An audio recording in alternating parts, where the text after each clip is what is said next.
Alright, and we are once again live here at Sound Goblin Gaming.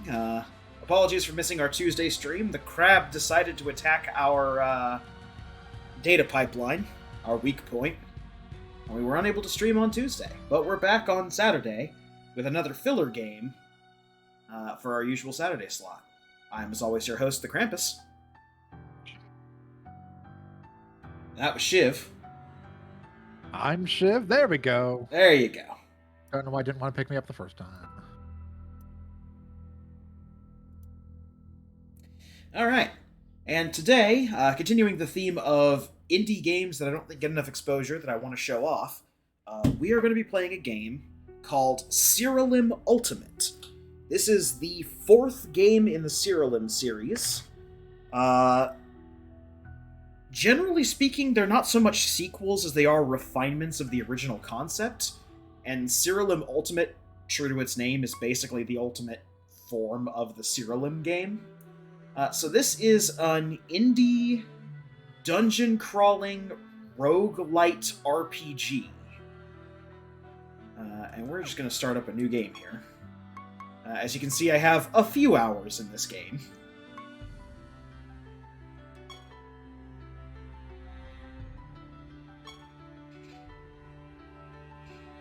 This is Caliban. You are the monarch of Sira, yes. Try to say yes, but this happens to be one of those dreams where you can't speak. You also try to nod your head, but you can't move either.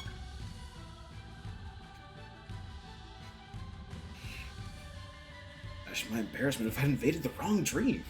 And fear not, despite your sleep paralysis, I can read your thoughts just fine. Now then, what should I call you? You're obviously going to be... Goblin.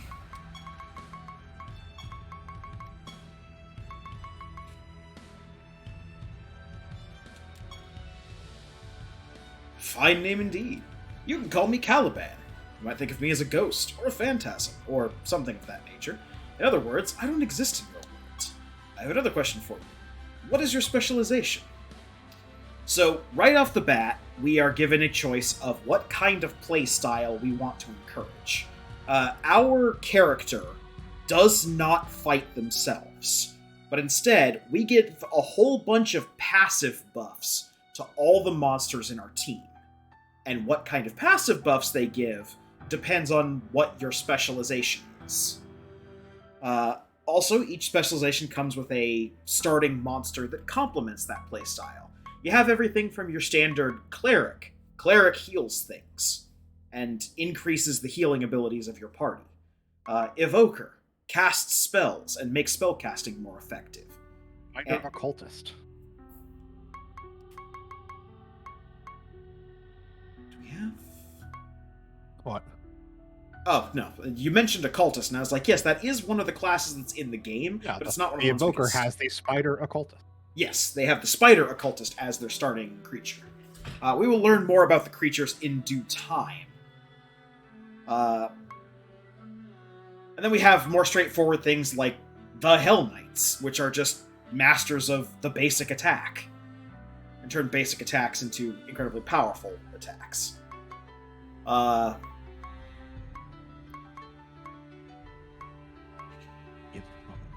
So, with that being said, I'm familiar with most of these, and I'm pretty comfortable doing really any of these.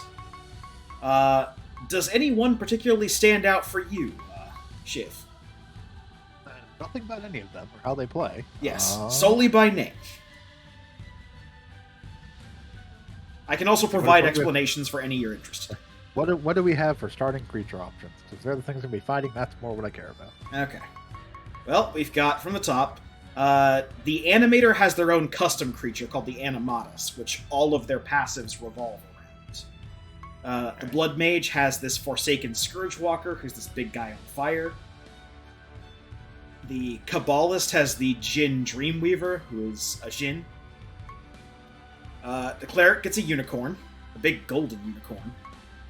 The Defiler gets an evil specter holding a dead baby. Is it holding a dead baby? The Evoker gets the Spider Occultist. The Hell Knight gets the Asura Heart Ripper, big dude with 6 arms and scythes. Inquisitor gets a Valkyrie Scout, who's, big knight dude. Monk gets the Summer Aspect, which looks like a big troll thing. Necromancer gets the Dreadhound, which is a big vomiting blood. Yeah, it is vomiting blood. I don't think it vomits blood so much as it drools blood. The Pyromancer gets the Magma Golem. The Reaver gets the Inox Apocalypse, which is a big 3-headed dragon bird thing. The Sorcerer gets the Frostbite Yeti. Or just a big old Yeti. The Warden gets the Imp Hexer. And the Witch Doctor gets a Gimp Mummy. All for the Reaver and his weird-ass Hydra thing? The Reaver and the weird-ass Hydra thing? Yeah. Alright. Also, hello, Hunter. Hello. Hey, Hunter. What amazing game is this? This is Sira Ultimate, which is a indie RPG that revolves around dungeon diving and is a light rogue game. The other way I could explain it is, imagine if somebody really, really liked Dragon Quest monsters, but didn't think it went nearly far enough. So, by Shiv's choice, we're going to be going with the Reaver as our starting class. Sounds good to me. They specialize in fights that last a long time. Wow, you took so long to tell me your specialization that you slept well past your normal waking time. I'll get right to the point then. You know the Kingdom of Nex, correct? You try to say, yes, of course I know of Nex. They are our most trusted ally, and we often trade jarred goods with each other, but you are still unable to speak.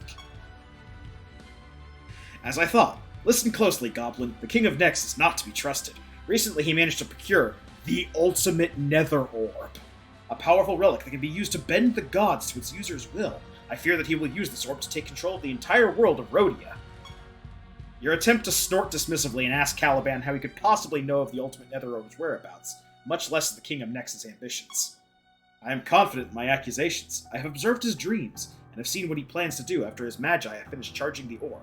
His future actions do not bode well for Rhodia. You don't have much time. Awaken now and tell your most trusted advisors what we spoke about in this dream. Formulate a strategy to infiltrate Nex and steal the ultimate Nether Orb, so that it will not be used for ill purposes. Farewell, Goblin. We will speak again soon. That right off the bat, I don't trust the sleep paralysis demon. My immediate thought on this is, don't the ultimate Nether Orbs come in a pair? This is brought up in an earlier game. The ultimate Nether Orb here is singular.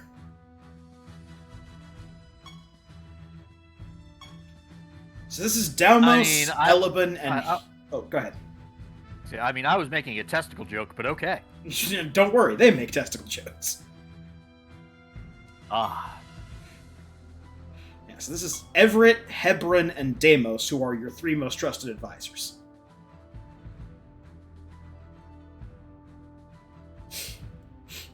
All sounds a bit superstitious to me, like how you're supposed to bring cats aboard a ship for good luck, or how you should kiss your granny on the lips while her mouth is full of porridge to rid yourself of disease. It's an odd one, but okay. These are your most trusted advisors. Anyway, see, we waited out to see if Caliban shows himself again. No sense in worrying about something that might have just been a trick of the mind, Goblin. As for me, I don't believe Caliban exists at all. It's an old story to help pass the time in taverns. Sudden, unimaginable pain spurs up from the back of your neck and through your forehead. You wince from the agony of it all. Before long, your vision fades into darkness.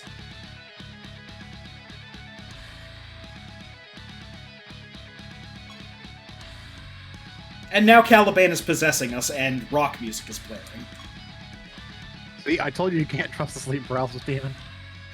What do you mean, Goblin? And why are you making your voice so deep all of a sudden? And why are your eyes glowing red? And why are you floating a few inches off the ground? Imbecile, it is not Goblin, you misguided muttonhead. It is I, Caliban. Quit messing around, Goblin. You're not Caliban. It is a sad day indeed to learn that the fate of Rhodia rests in your incompetent hands. Yes, I am Caliban. Does my appearance truly leave everyone so skeptical? It's a really weird sequel to Disney's Halloween Town. Ignore Hebron, Sir Caliban, and accept my apologies on his behalf. He's not alright in the head after all. So Goblin spoke the truth of it. Caliban is real. Indeed, guess Goblin's story was true after all. I am sorely disappointed at how much time you're all wasting, prattling on about absolutely nothing. Now listen closely, as we don't have much time. We must travel to Nex and capture the ultimate Nether Orb before it's too late. Rally your men and summon your most powerful creatures, and get on with it at once. Yes, get on with it. There's no way I'm letting Goblin get into any sort of danger. Damehouse and I will handle this. I will try to be diplomatic about it at first. See if the ultimate Nether Orb even exists next in play, and then see about taking it someplace safe. Come, Hebron, we shall take our leave immediately. Everett, while we're away, work with Goblin to warn the other gods about Nex's ambitions, and try to rally them to our cause. If our visit to Nex doesn't go according to plan, we'll need all the help we can get. Do what we must. Take care, Deimos, Hebron. Farewell! Nice meeting you, Sir Caliban. Very well, then it is time to push my control over this body. In the future, I pledge to communicate with you all a bit more gracefully. That is to say, I won't overtake Goblin's body and cause them excruciating amounts of pain.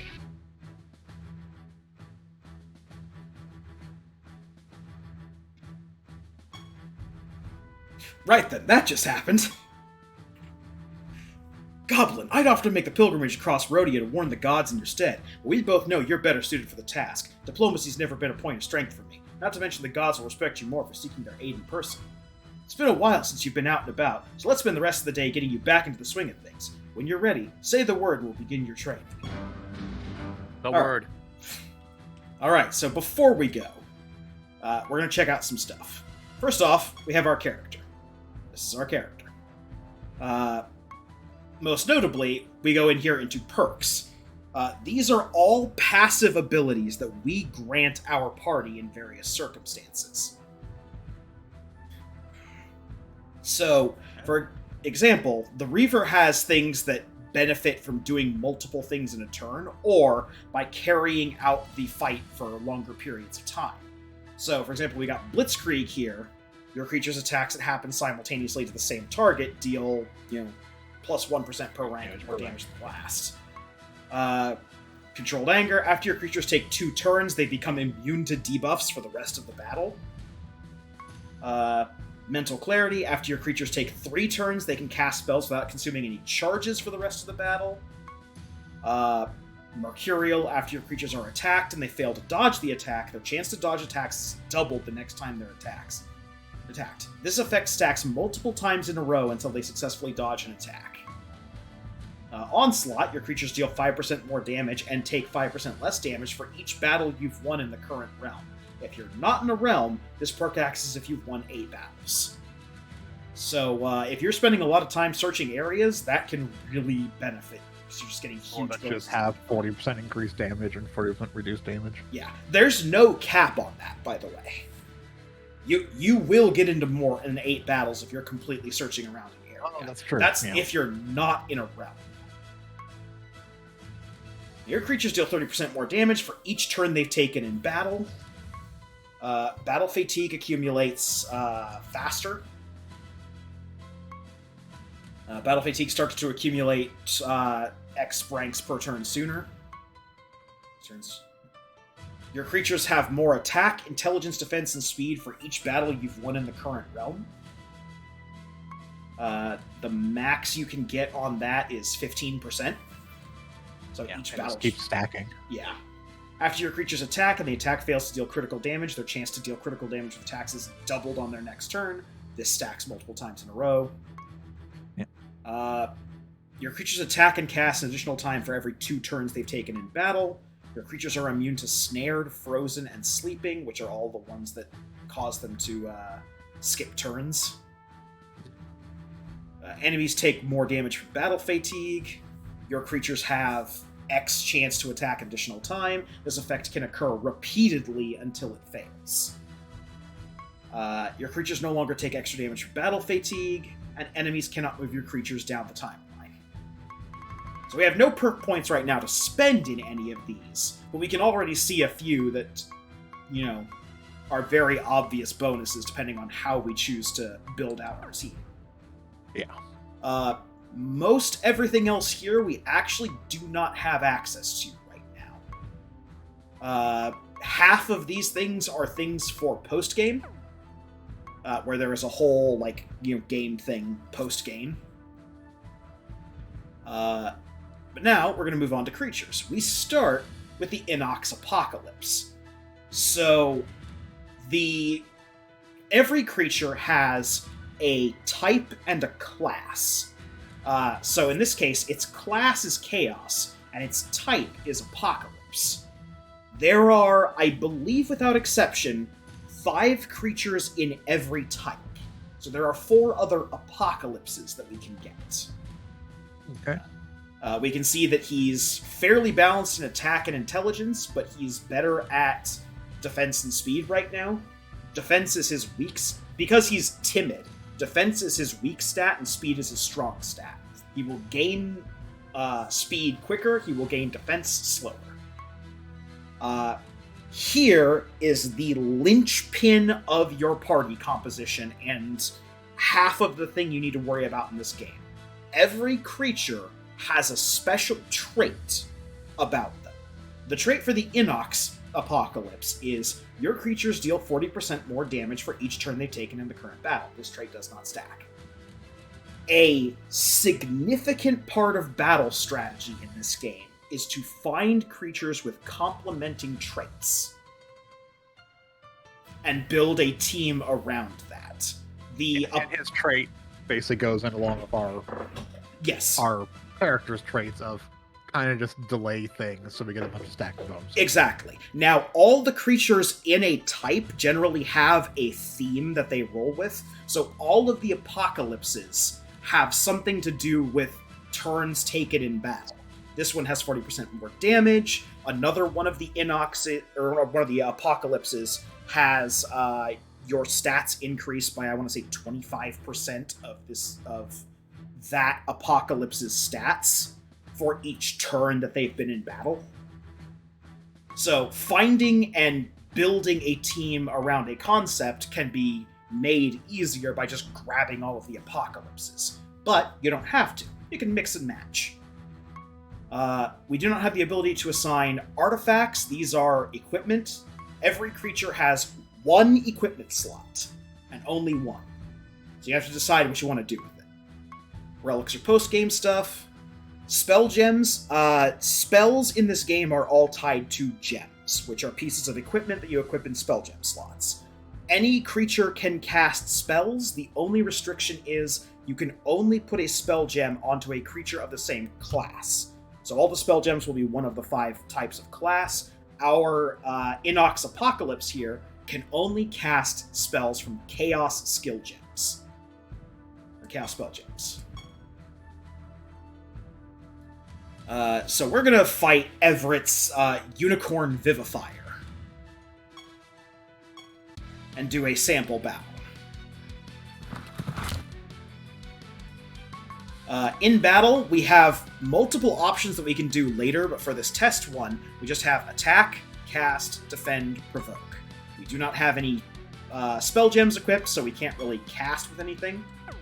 So we're just gonna do a basic attack on this thing until it dies. As you can see, we are getting slightly more powerful each turn due to our special ability. Each fight gives us resources down at the bottom. From left to right, they are brimstone, crystal, essence, stone, and energy.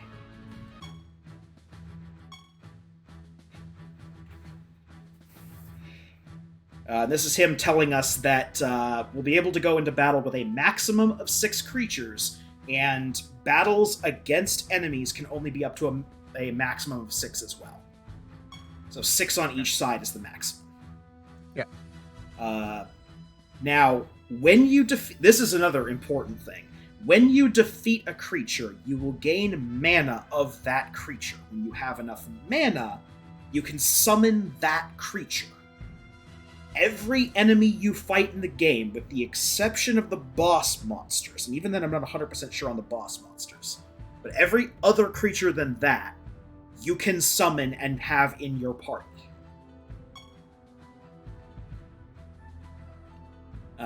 And sometimes you're just given mana for creatures. Like, for example, Everett's just going to give us the mana to summon a Unicorn Vivifier.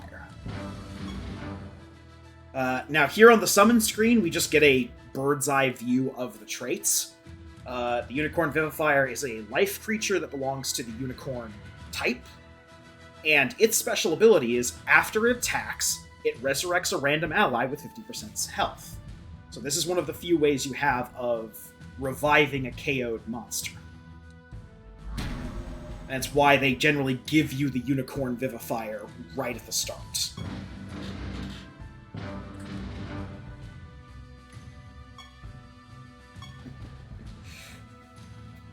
And then you will get notifications all the time. You just press Y to bring up that screen. It's notifications. Yep. Looks like we have mail. We do, but we're not allowed to check it yet because we're still in the tutorial. Also, an exceptionally large mailbox that apparently you have to actually climb up the pole to get to. Yes. That's how you know it's important mail. So this... The scale for things here is very odd. The scale for things here is very odd, yes. So this is the menagerie. And I'll summarize what he's saying here, but basically, we're only allowed to take 6 creatures in our party, but we can summon a practically infinite amount of them. So any monsters that are not in our active party are stored in the menagerie. We can come back, anytime we're back here at the castle, we can swap out creatures in our party and reform the party.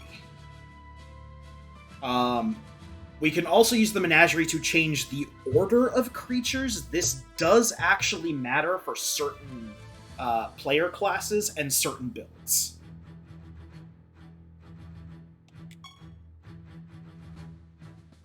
Yeah, despite what he's saying there, it is not always cosmetic where your allies are in the party layout.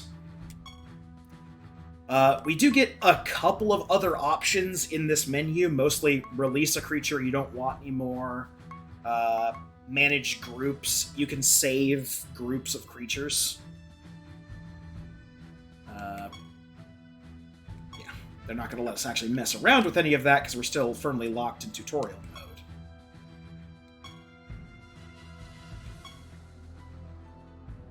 And he's telling us to go visit the blacksmith and the enchantress.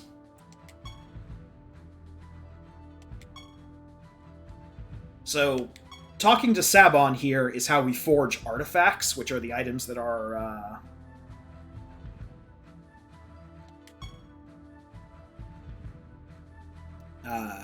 monsters.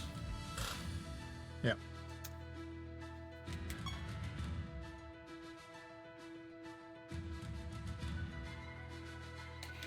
And yeah, like he's saying, there's more we can do to an artifact once it's forged. It's not just basic, like, you know, equip this item, get X stats. So, we are actually just going to forge a new item. So each of these corresponds to one of the 5 stats. Helmets raise health, swords increase attack, staves increase intelligence, shields increase defense, boots increase speed. We're just going to create a sword. It's a very basic item.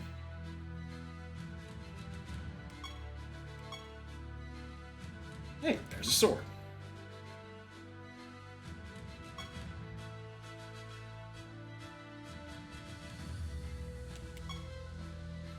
Now, what he's saying here is that artifacts have tiers to them. And you can pay Brimstone to upgrade your items in tiers. So this sword was created at tier 1. We're going to raise it up to tier 3. When we raise it up to tier 3, not only do we raise its percentile attack, it also gives it an empty slot.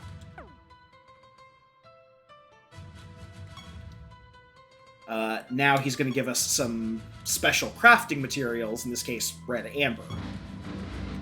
And we're going to sock it into that slot.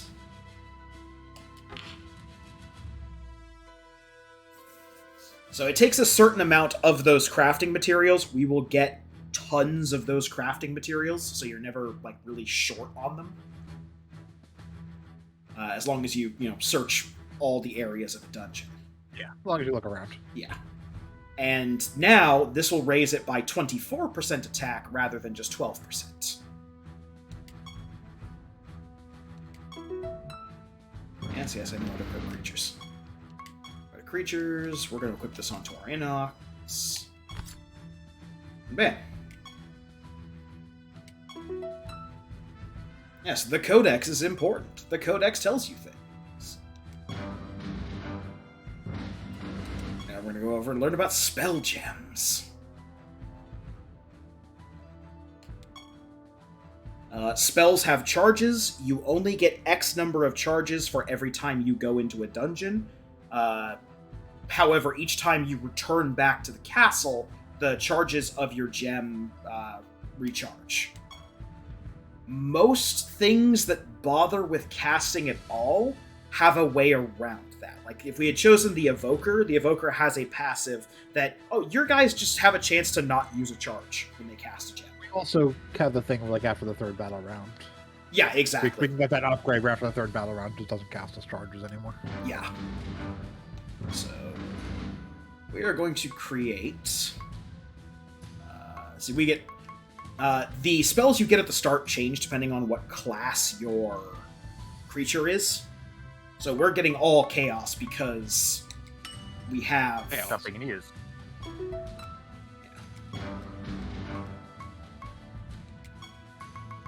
Here, slot.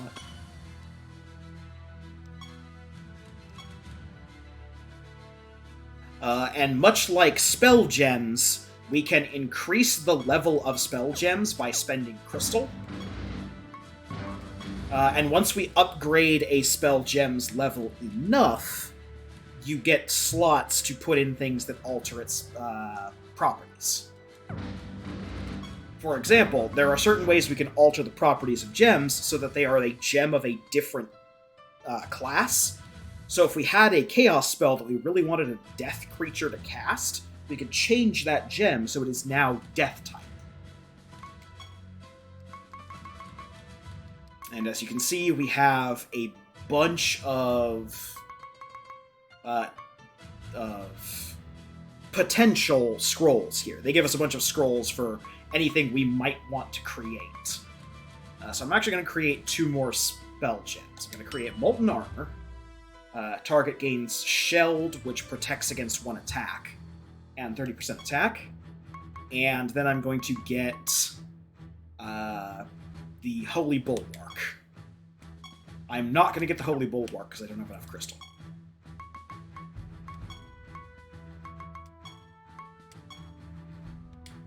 There we go. Oh. We earned an achievement. So, this game might have the most achievements out of any game I've ever seen on Steam. This game has, I want to say, 471 achievements. And that's not counting the in-game ones. That's just the Steam achievements. There's actually more in-game than there are,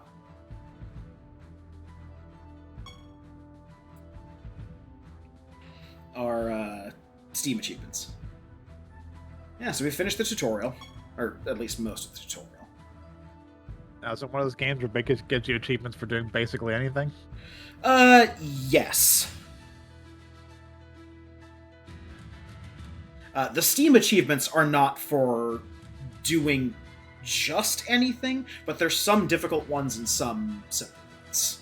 Like, we already got an achievement for unlocking, Reaver, because I have never went and unlocked the Reaver class in my other playthroughs.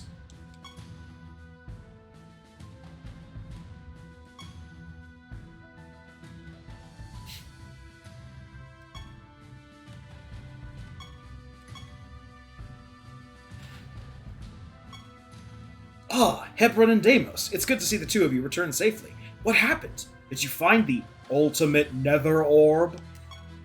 Yes, as Caliban claimed, we found the ultimate Nether Orb in Nex. And as planned, we tried to negotiate with Lucius to see if we could come to some understanding. And we were met with staunch resistance. Lucius destroyed most of our army all by himself.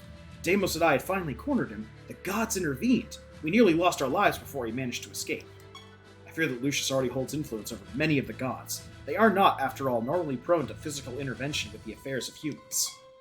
I see.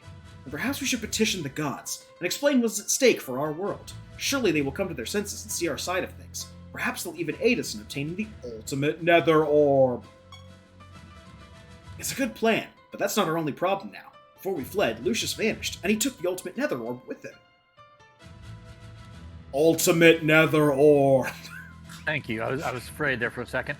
We have no idea where he went, but it's safe to say he won't be returning to Nex anytime soon for fear of us launching a follow-up attack. Indeed, where do we go from here? Hebron and I will search for Lucius. In the meantime, Goblin, I believe you should move forward with our original plan. Petition the gods and ask for their help. You should first visit the Blood Grove. Apocrynox is the god of that realm. He is a master tracker, and his expertise will prove invaluable. Hey, my boy Apocrynox? Valuable in helping us find the ultimate Nether Orb. This is an excellent idea indeed. Goblin, make haste to the Blood Grove and see if you can sway Apocrynox to our side. Agreed, it's a sound plan. Good luck, Goblin. Deimos and I will begin our search in other realms, so we don't put all our eggs in one nest, so to speak. Aye, farewell, Goblin Everett. Can't help but think with all these classes and god names and everything that, are we the baddies? No, we are not the baddies. You sure? We are going to deal with some questionable people, but we're not the baddies. Okay, we may not be the baddies, but are we still potentially also baddies? I'll tell you after we find a treasure energy here. Look, we have a unicorn. The unicorn wouldn't be with us if we didn't have some sort of, purity and goodness. To be fair, we summoned the unicorn. I'm gonna say. This essence. That is true. Anyway, so here's the altar to go to different realms. Whenever you leave Sira, you will choose a level for the dungeon that you're going to. This will determine the level of the monsters. We can only go to level 1 right now because we have not gone out on an adventure yet. Likewise, we can go to any realm that we have unlocked, and by that I mean right now we can only go to the Blood Grove. But in the future, if we wanted to go to, a previous place that we visited, we can go back to any world we've unlocked at any level ranking. So, way in the future, when we're unlocking, worlds that are level 30 and 35 by default, if we want to go back to the Blood Grove at level 12, we can do that. If we want to go back to the Blood Grove at level 30, we can do that. And there are reasons for doing so. So, this is telling us about realm quests. Every time you come into a realm, you are given some kind of quest to do on that run. For right now, because we're still in basic story mode, we are going with Find the God of the Hunt. Let me take a quick moment here to lower the volume a little bit. Yeah, we have the Altar of the Hunt right here. I was going to say, is that it? Yeah, it is that. They make it easy for you on your first run. You approach the altar depicting Apocrynox, god of the hunt. The altar is beautifully carved and seems eerily realistic in its appearance. You can't help but desire to touch it. Slowly you extend your hand toward the altar, all but mesmerized by its beauty. Who goes there? After taking a moment to recover from your startlement, you explain the current situation to Apocrynox. Were you about to touch his junk? You're about to touch a statue. Yeah, junk. The ultimate Nether Orb. Yes, I've heard of it. In truth, I've always thought it to be a myth. However, I'd be remiss to ignore the reputable ruler of Sira. Very well.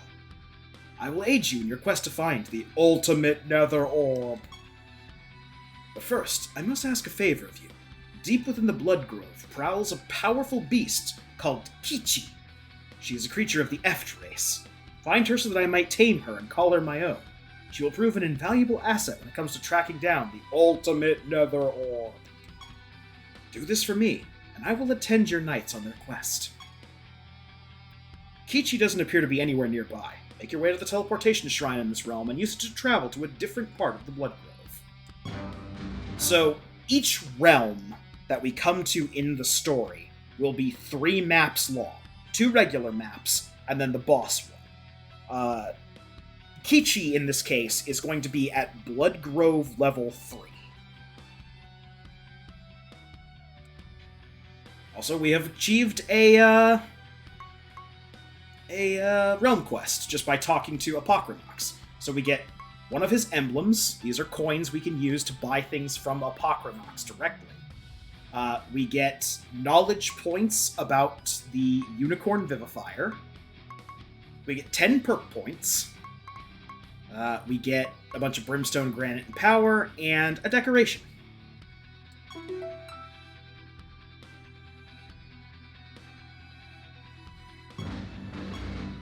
So we're going to take a second here. Go to our character. Go to perks. So we have 10 perk points that we can spend right now. We have a choice of things we can do with them. We can either spend them on lower cost stuff, or we can save up for some of the big goodies, like mental clarity that we were talking about.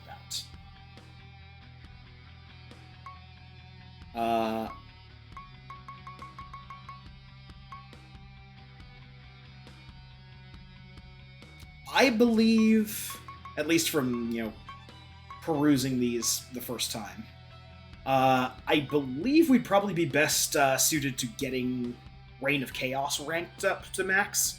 Because that's going to give us just 15% extra stats for every turn.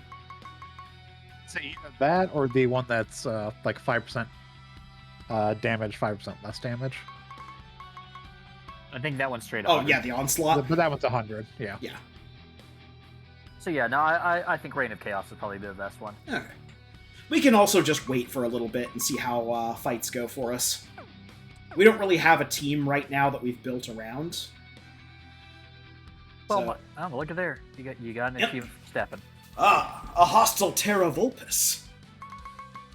So the question I would have to ask you, this is a single stream game, right? Yeah, this is a single stream game. I am 25 hours into a playthrough on my actual save file for this, and I'm nowhere near even done with the story. Right, the reason I'm asking is, I mean, we may as well put the perk points and stuff we're going to see use of. That's true, yeah. So yeah, in this case, this Terra Vulpes is life, class, and of the Vulpes tree, Vulpes type. And his special ability is Pallida. Your creature's first 3 non-ethereal damaging spell gems each have a 20% chance to be cast automatically at the start of battle. This trait does not stack. Huh. So it's another casting type thing. Yeah.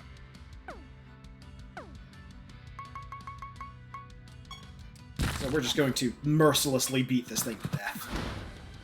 As you do. Alright. And now we can summon the Terra Vulpes when we go back. For the most part, each monster only takes one single kill in order to summon. Once you've killed one of them, you can go back home and bring them back. Aha! This is the Bard Balladeer, a sorcery creature from the Bard family. Your creature's attacks deal 50% of their damage using speed instead of attack. This trait does not stack. The Bard family specializes in using other skills to attack, or substituting one trait for another. Stats for attack, yeah. So, this is the core gameplay of going into a realm. Just touch everything.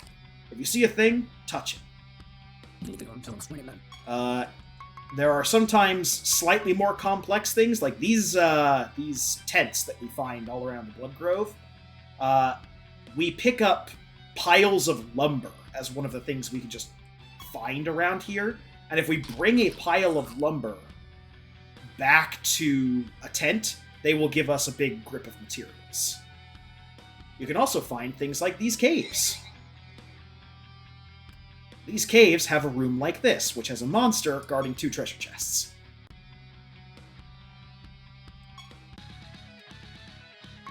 Oh, here's the Terror Hound. Your creatures start battles with 3 stacks of dire wolves. This trait does not stack. So, dire wolves are a special type of buff called a minion buff, as evidenced by the yellow border around them. Each time a creature with dire wolves starts their turn, the dire wolves will attack a random creature, a random enemy creature, for 50% of the user's speed. The maximum stack of dire wolves you can have, I believe, is 5.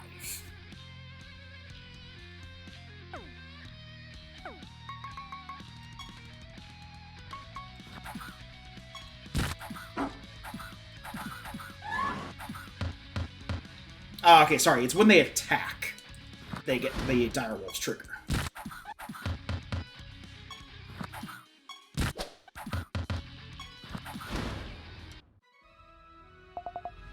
And they're dead. And now we can make terror hounds. Well.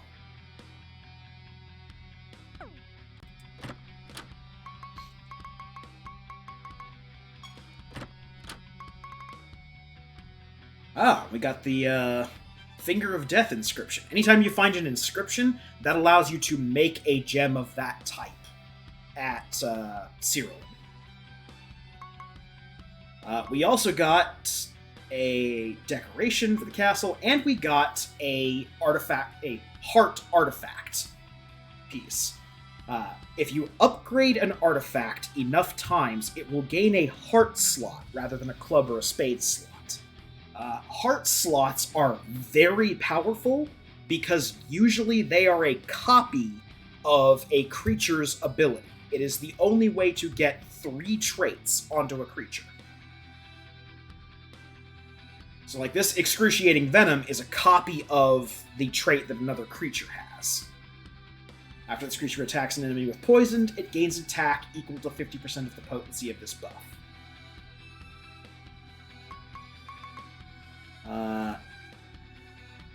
And then this is a Spade trick slot item, which gives a chance to give the Snared debuff when it deals damage with attacks or spells. Okay. And more knowledge on creatures.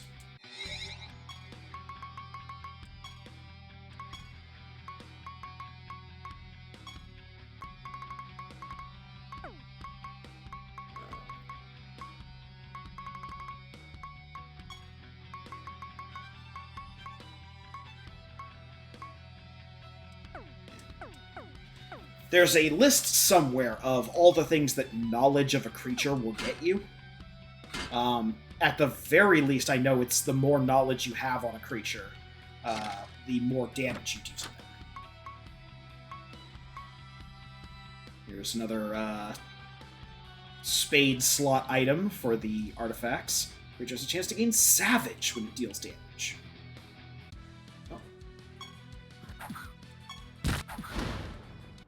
Unicorn. Yeah. You'll gain knowledge points for a creature when you kill them. After you gain enough knowledge points, your knowledge rank for that creature will increase, unlocking new benefits such as the ability to see that creature's health value in battle. You all the knowledge you've collected, as well as what knowledge-specific benefits you've earned for each creature, plus B to open menu. Okay, Beast. That's where we go for that.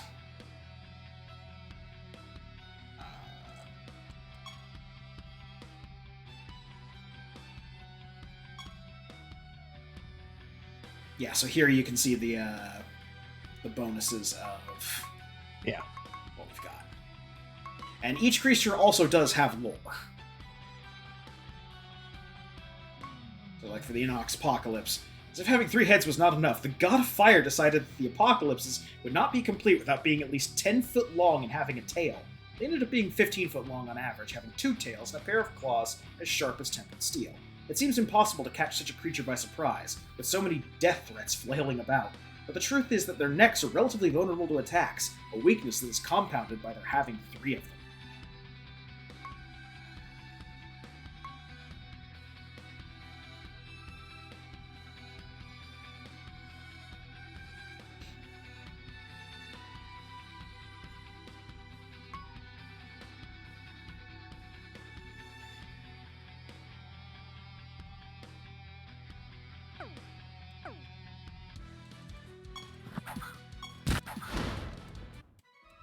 Now, we are very weak, so we're getting, like, single creatures here. But eventually you will just start fighting groups of 6 enemies. I assume that's based on the level of dungeon we're going into? Level of dungeon, and I believe the size of your party at the start. Oh, we found some panpipes. Unfortunately, playing the panpipes has caused horrible creatures. The goat god. Well, these are exiled satyrs, so... So can we summon more monsters now? It looks like we have a couple that are ready to quote-unquote summon. We can, yes. We have to go back to Sira to do it. Ah, okay. Yeah. The exiled satyrs are nature satyr creatures, and in this case, enemies can only attack once at a time. So if your party relies on, like, multi-attacks for stuff, this just stops them in their tracks. Coincidentally, you can field them, and then if your enemies rely on multiple attacks, that can stop them in their tracks. Yep. So a lot of the things we're collecting are crafting pieces, or pieces to, make stuff or make stuff stronger, but we're also getting favor with the gods. Each god has a number of heart trick slot items and monsters that can only be acquired by trading tokens of that particular god to them. We have not gained enough favor to unlock the shop for Apocrynox, but by the time we are done with this dungeon, we will most likely have enough favor. So.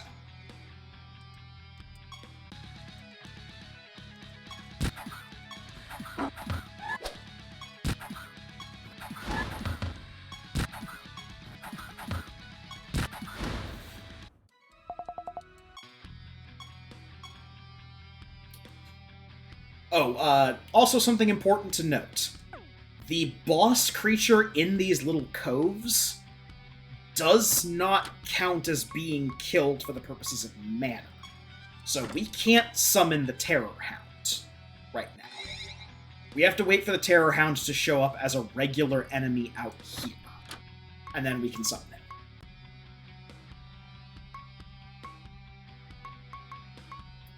More info on the NX Apocalypse and the Exiled Satyr.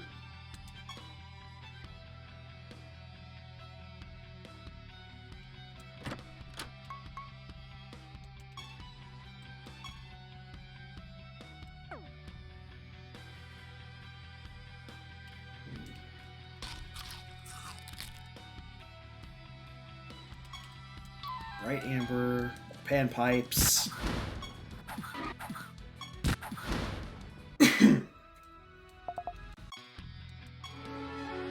Alright. So we've reached Favor Rank 1 with Apocrynox. Yes. So another gimmick in the Blood Grove is that there are various types of, like, gourd fruit, like pumpkins and squashes and stuff like that we are just shoveling into our mouth with reckless abandon. When we eat enough of those, we vomit, and we end up vomiting up resources. So that blessing means that when we vomit from eating too much squash, it will be more rewarding. Also, every time you level up with a god, you're just handed a treasure chest worth of items. Yay. The vomiting part, not the treasure chest. Treasure chest, yay, but... You don't like the fact that we vomit? Not particularly, no. It also doesn't help that pretty much all but confirms for you that the gourds here are rotting. So you're literally just shoving rotten fruit into your mouth. Oh, that explains why we vomit. There we go. You've eaten a lot of squash. Too much, in fact. You vomited everywhere. What's this? There's something in the vomit. 530 power. The saying you've eaten too much doesn't necessarily mean that it's, like, rotten as much as it is you've just eaten so much squash that you're literally going to vomit because you have too much. Well, yes, but when you eat the individual, like, squash, it says it smells bad and doesn't taste much better. So either all the fruit is just naturally stinky. Durian. Yeah, but this is like pumpkins and stuff. Quick look Oh, we missed an area.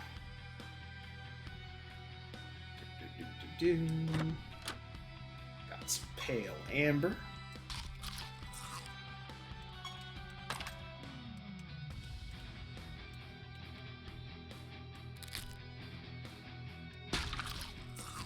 Ah, we vomited again. We vomited up 549 units of granite.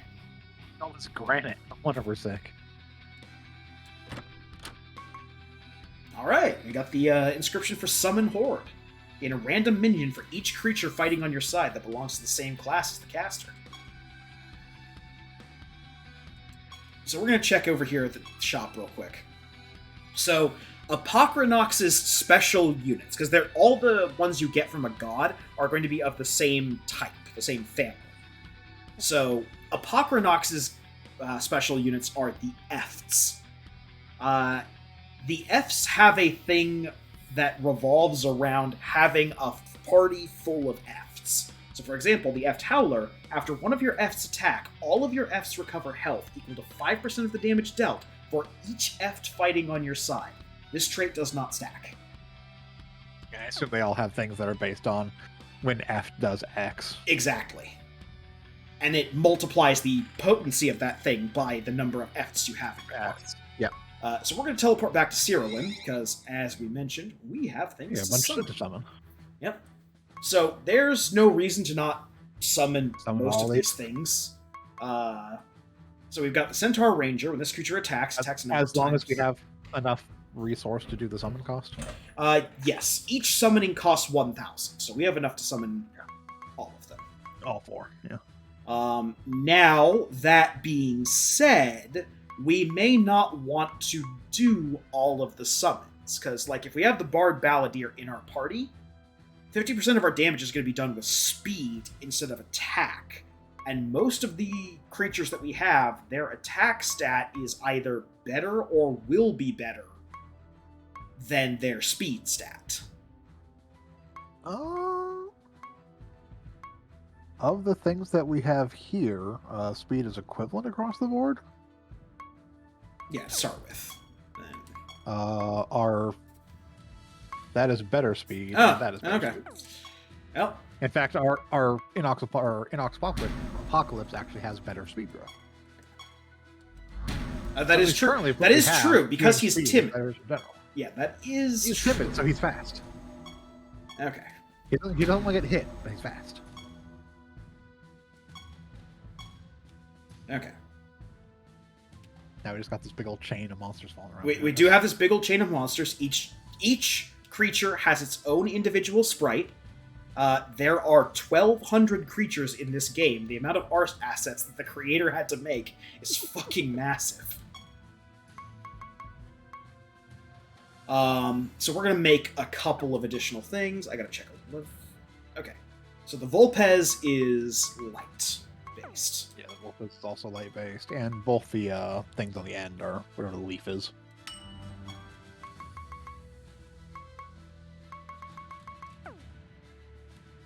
Yeah, leaf is nature. The reason we're particularly worrying about the fox, however, is because of its special trait, where at the start of its battle, it just has a 20% chance of casting its gems automatically. Yeah, casting its first three. First three spells, its first three non-ethereal damaging spell gems, which is why we're not making like Holy Bulwark or stuff like that. By the way, ethereal is a thing you're going to see talked about with spell gems a lot. If something grants a monster a spell gem, like if I have a monster that grants the Fireball gem to all of my other creatures, that granted gem is ethereal. And there's a lot of things in this game that don't affect ethereal gems. There's a lot of things in this game that do only affect ethereal gems. Ethereal gems. And then...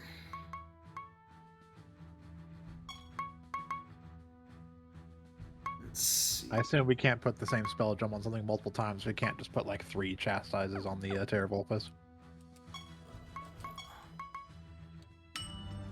I only have enough crystal to make one more, but I do have enough to make one more to put on.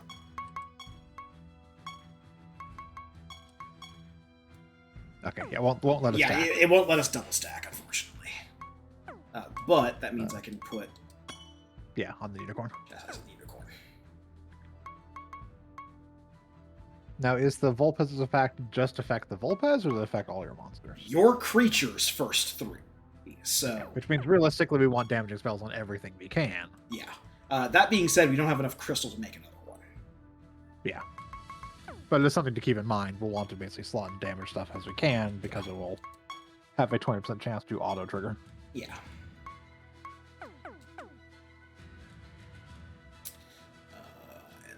then...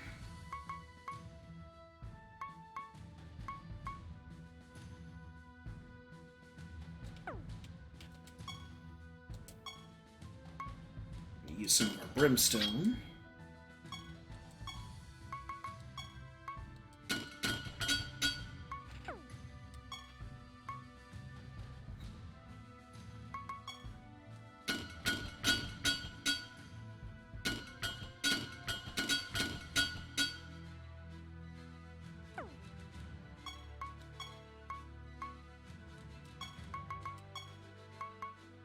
So we don't have enough of these charms to put any of these on here. You need 3 of the same type of charm in order to apply these. But we do have enough to put an attack and speed onto the club stat of this sword. Yeah.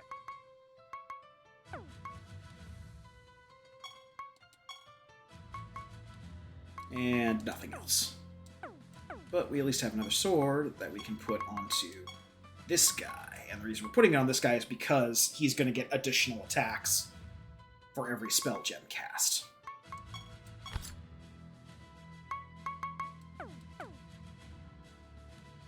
Alright, now that we have a full party of people, we'll head into level 2 of the Blood Grove. No, I sense that Kichi is not here either. Continue your search in a deeper part of the Blood Grove. Yes, we know they're on 3. So now our realm quest for this one is play the panpipes twice. Play the panpipes. Or annoy taters and then kill them.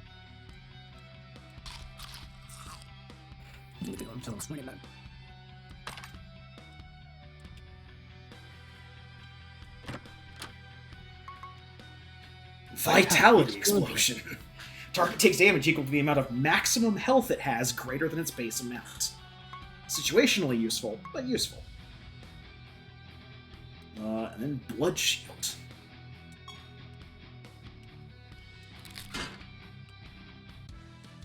Oh, a new type of creature.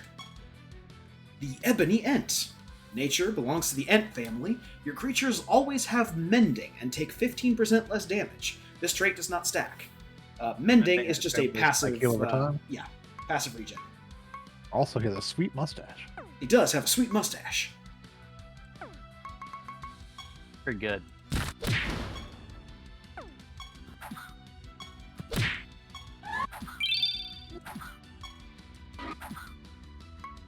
He also apparently has defense up the wazoo. We're hitting him for nothing. He's got 31 defense. They're all level 1. Sounds like he needs a spell shot. We had a lot of things just throwing out attacks for like 1. Yep. Now, granted, we do also have like a bunch of extra percent attack on Inox, so Inox hit shit in order.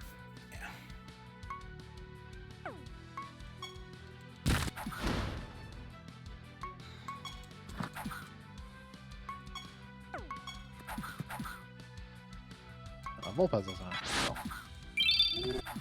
Did 4. Yeah, Vulpes is level 1.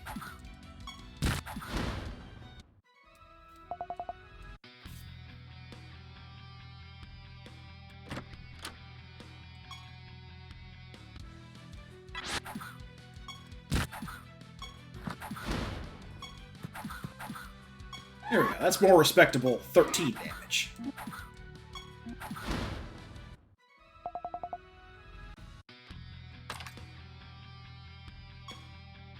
Amber, Sparkling Amber. How often do we get perk points? Every time we complete an objective on the highest level dungeon we have available. So, like, when we finish doing these 2 pan pipes, we will get more perk We'll get points. perk points. However, there's nothing stopping us from going in, because I forgot to spend this. Yeah, buying those first 2 ranks of Random Chaos. Yep.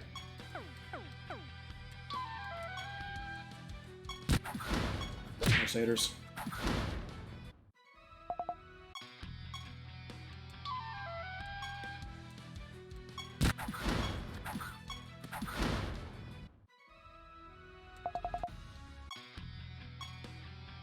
Objective complete. Alright. Gained 200 favor with Pokrinox. Got 10 more perk points. We got another emblem. Yep. After you complete a realm quest, your fortune will increase by 20%. It can increase up to a maximum of 100%, but if you die, your resets to 0. It increases the amount of resources you receive from battle. And it's multiplicative. Oh, don't forget to spend those perk points we just got. Uh-huh. Might as well upgrade our Yes. If we're going in, we might as well go in hard. our Reign of Chaos even further. Yep. Okay. Vomit squash. We vomited a bunch of crystals. Yep.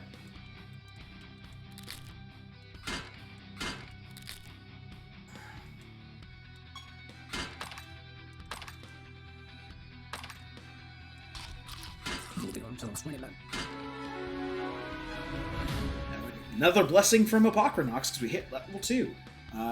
Plus 5% resources from battles. And we got the Gem of Minor Resurrection this early in the game. Okay, I'll take it. That's just a spell gem that gives you Resurrection, which is a random drop. So... I feel like the game's telling us something. You gonna die? And then resurrect. Yeah.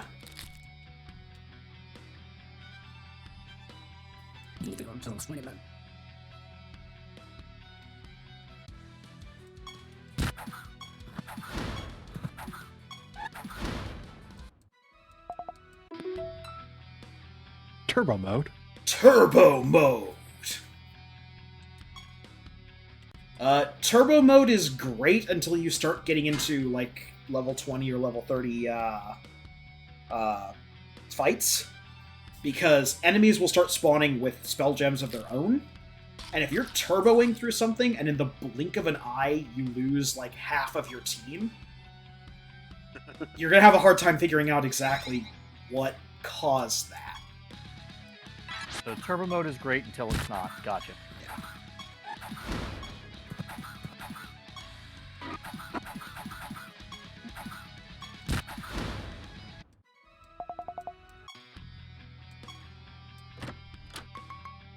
Silencing, Bard Balladeer, Psychic Warding. Alright, we have now learned enough to summon the Terror Hound, because the Terror Hound wasn't the boss of that little cave. Yep. Yeah, we've encountered a couple of them here up down the floor. Yeah.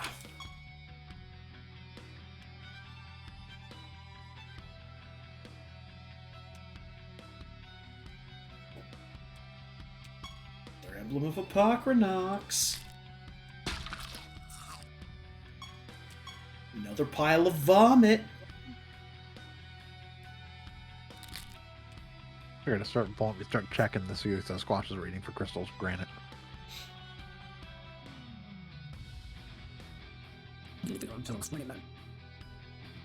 I can only assume that we just enjoy puking. Oh god. Enjoy the punch. Yeah, vom fetish.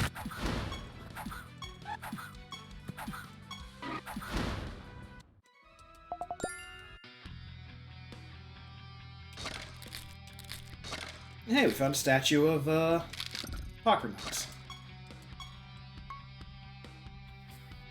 Ah, Gems of Explosive Arrow.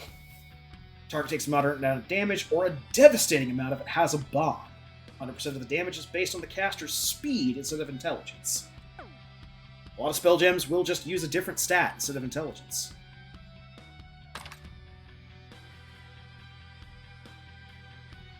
this corner first. Alright, let's go give these... Well, first let's go take care of this.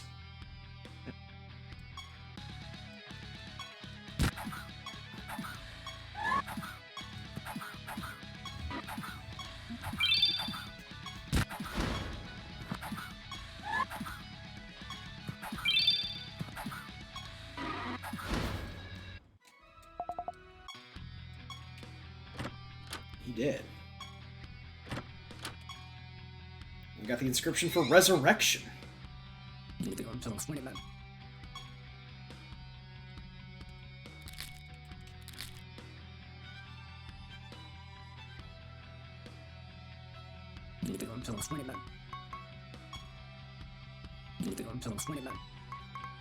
More info on Terror Hound. Got an achievement.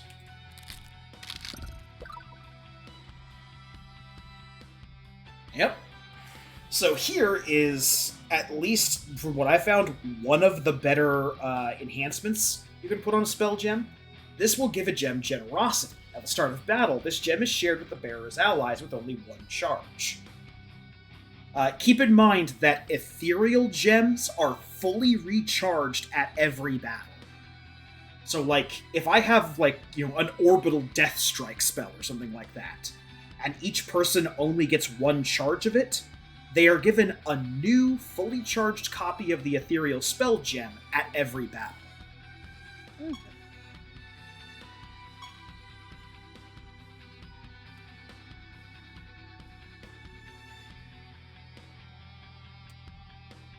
So if there's a damage spell you just want to give everybody, and make sure they have it for their entire time in a dungeon, generosity is one of the ways you can give it to them. Alright, so we're done. We're going to teleport back to Sira. Check here real quick.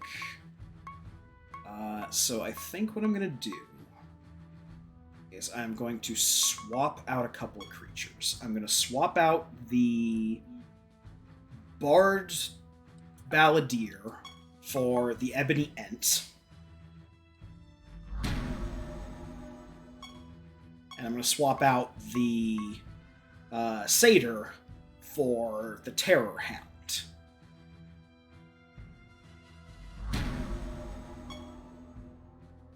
Since for the moment we're going big on attacks rather than on casting, if everybody has 3 stacks of Dire Wolves, everybody gets 3 small hits after their attack. So I'm going to deposit the Bard Balladeer, exile the Satyr. Let's draw the Abundant and the Terror Hound.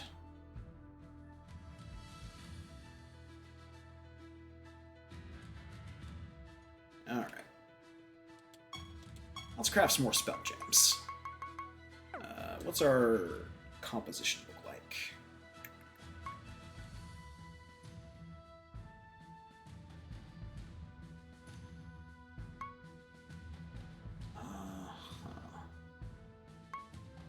Two life, 2 nature, 1 death, 1 chaos.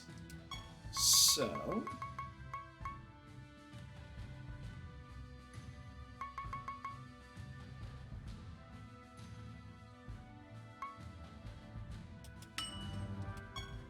Summon Horde. Create the Finger of Death. Finger of Death. Actually, Desecrate. Target takes a moderate amount of damage, plus 100% more damage for each enemy of the same race fighting on the target side. So, like when we get thrown into those Satyr battles, and the only race on the enemy team is Satyrs, all of a sudden, that does a hell of a lot of damage. Yep. I'm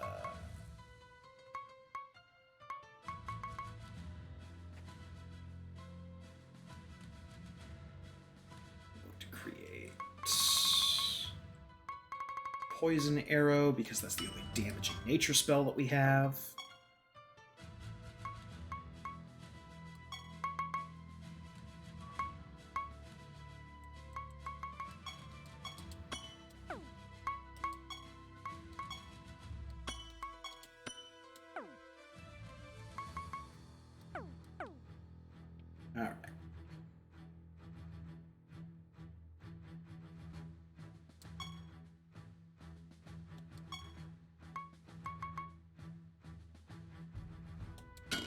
And create some boots.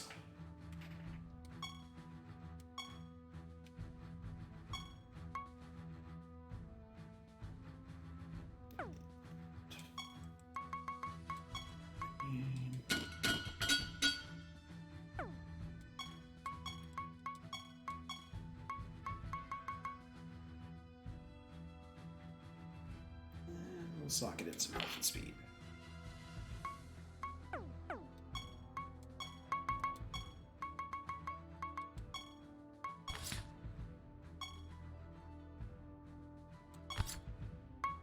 And then you.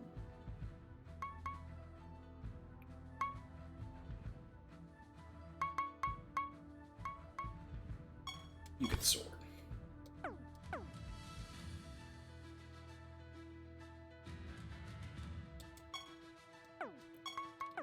All right.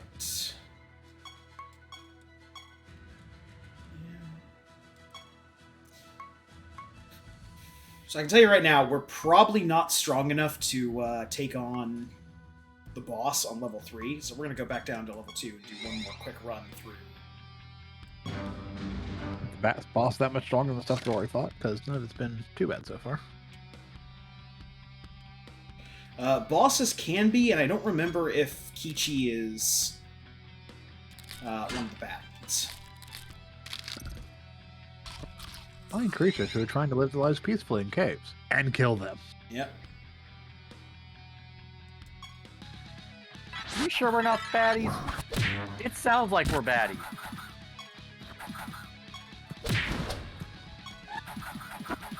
Look, we are the ruler of the benevolent and just kingdom of Sira. Don't ask questions. I don't think it's ever been called as the benevolent and just kingdom. Yeah, I was gonna say. I'm sure that's in the travel brochure somewhere.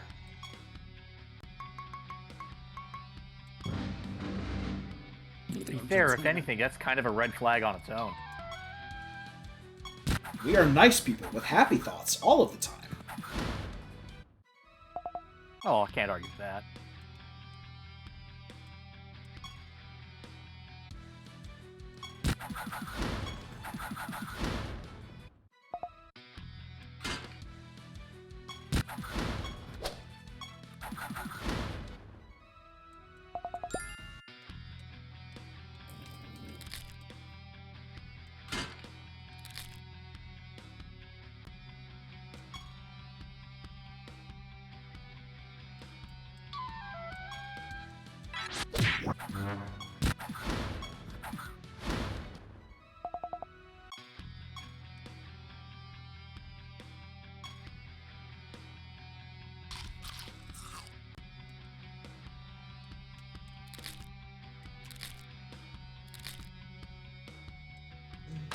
Aha. Gems of cauterized wounds.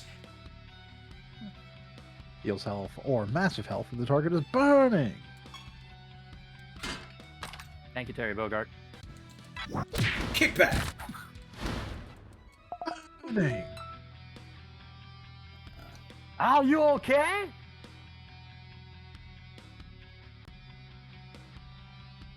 Ask me. So basically what this is saying is, due to a quirk of the battle system, it applies all of your actions simultaneously, but only shows them. It shows them sequentially, but they all happen the same. Yes. If you have like the thing where you do an extra attacks for every like spells you cast before you go, like the Satyr had, you could, or the let's say the Centaur Archer, you could basically, looks like you're doing 3 individual attacks, but they're all actually happening. There are 3 individual attacks, but all at the same time. It's not like 1, 2, 3. Squash moment. 50% treasure from tents. We've unlocked an accessory. We can put on some sweet goggles. Sweet, Yeah. sweet gods.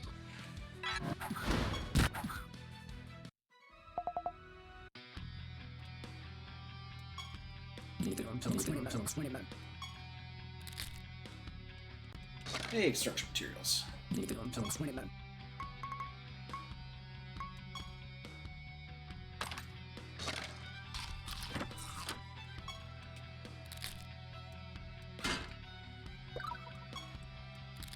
Azurite.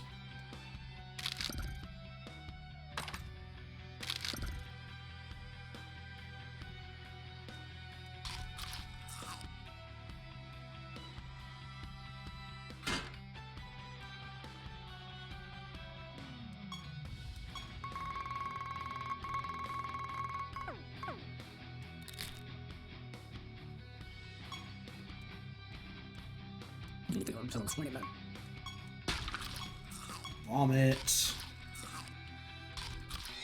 Or cave. Indigenous thing inside the cave.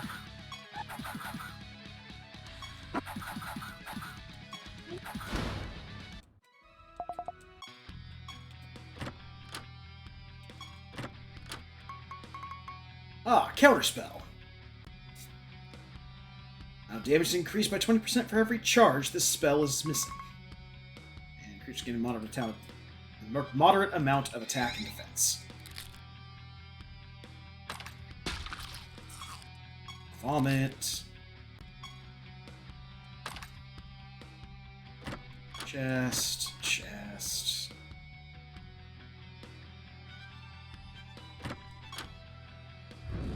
These candles are found on every level. They're not limited to just Apochronox's lair.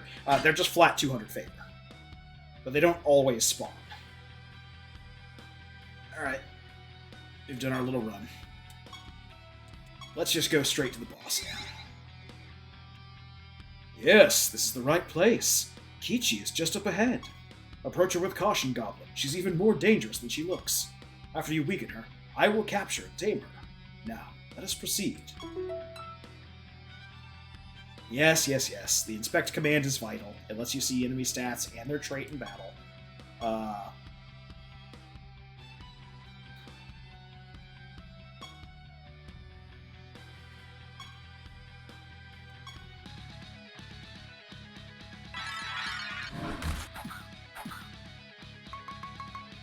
So, bosses usually have unique traits that you can't get anywhere else. Or at least might take very rare items. So, at the start of this battle, we just start with bleeding. When we fight Kichi. She is also an F'd creature for the purposes of, type. Things that deal with F's. Yes.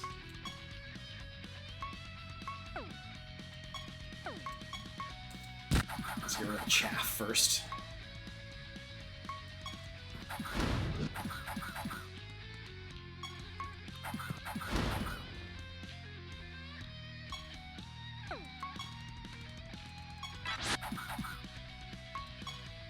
Now let's use Summon Horde. So everyone gains a random minion type. Minions can be kind of disgusting. The Inox Apocalypse got Famine. So after Famine's master attacks, decreases the target's maximum health by an amount equal to 30% of the damage dealt.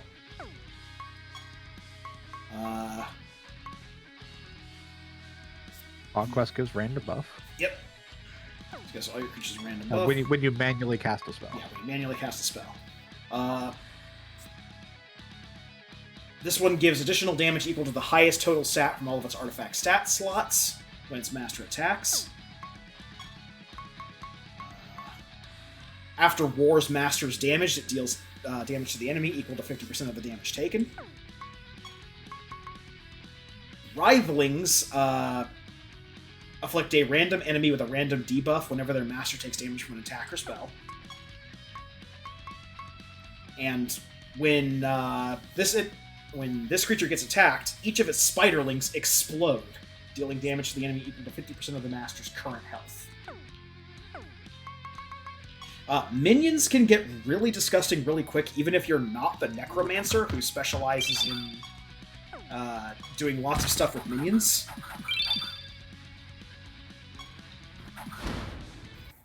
Alright. Well done, Goblin. Thanks to you, Kichi has been tamed. We will need her aid to seek out the ultimate Nether Orb. Sorry. Ultimate Nether Orb. Thank you. Just as a hound can smell fresh meat from miles away, F's are adept at detecting magic from great distances. Kichi and I will take our leave and begin our search. I will return to you when I learn more. All things considered, that went quite well. You should return to Sira until ever the good news. We get 50 perk points! And just a whole bunch of goodies from these chests. Acid Bomb deals with the bomb debuff. Small damage and takes damage equal to the potency of its bomb. Obsidian Ashes are a thing for the heart trait slot. When an enemy's burning debuff expires or is removed, this creature deals damage to it equal to 5 turns of the burning debuff. This trait does not stack.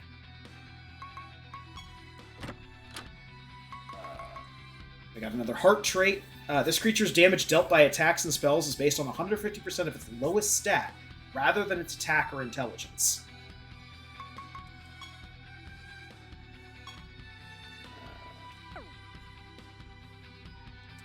Alright, and we return.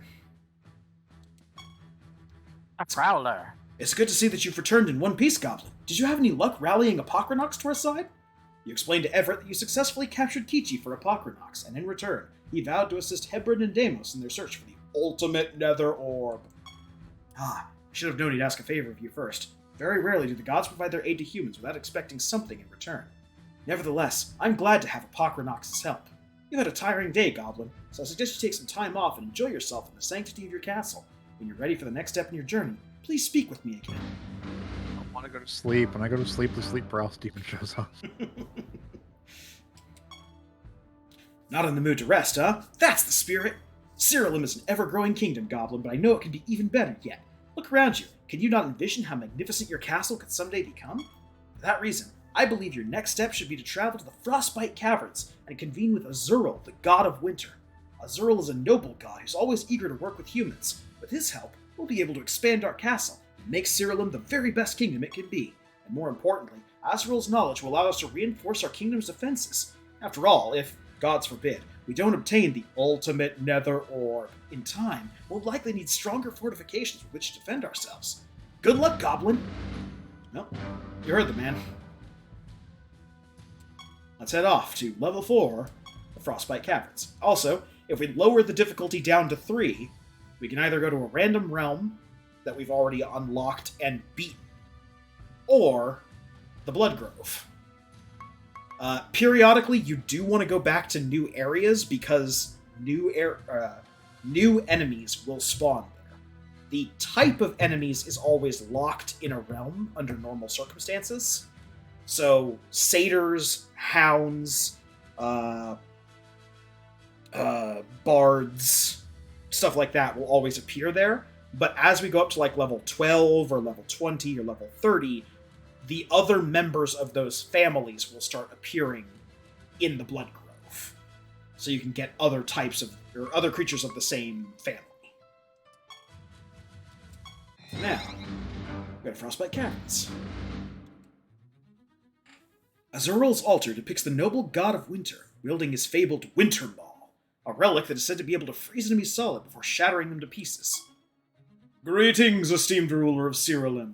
I am Azrael, god of winter. To what do I owe the pleasure of your arrival? You explain that you've come seeking Azrael's guidance to learn how to improve your castle. Ah, well then, you've certainly come to the right place. I would be honored to teach you what I know about construction. In normal circumstances, I would simply give you some materials, explain how to use them, and send you on your way. But alas, just this once, I must ask something of you first. You see, a giant cruncher has eaten through most of my stockpile of materials. If someone doesn't stop it soon, I won't have anything left to hand out to eager learners such as yourself. Seek out and destroy the cruncher, and I will be happy to teach you how to expand your castle. Sounds easy enough. I trust that a mage as competent as yourself will have no trouble at all dealing with a meager cruncher. Good luck, Goblin. And we immediately just get 200 with him. And more perk points. And them perks.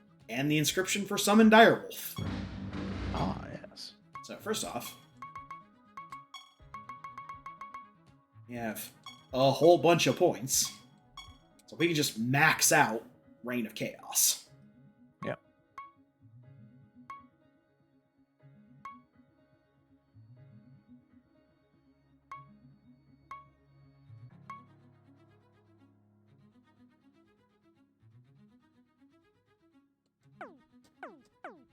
Alright.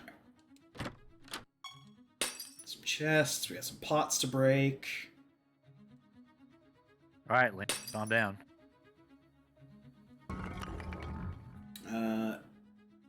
We have these Graves to rob. Yeah, it's graves to rob. Oh, look, it's new friends. Now we're getting 3 monsters in a battle at once. So this is the Kolos Firebrand. He's a sorcery creature from the Kolos family. His ability is Division of Mortality. This creature deals additional damage with attacks and spells equal to its current health minus the target's current health. This is the Monstrous Gargantuan. This is a nature creature from the Gargantuan family. When this creature attacks, it deals additional damage equal to 100% of the damage it took since it last attacked. And an Ancient Spirit. It's a life creature that belongs to the Spirit family. After your creatures are healed, they gain a random buff. This trait does not sack. So that's like a really good cleric creature. Yeah. The cleric's all about just healing and barriering his creatures.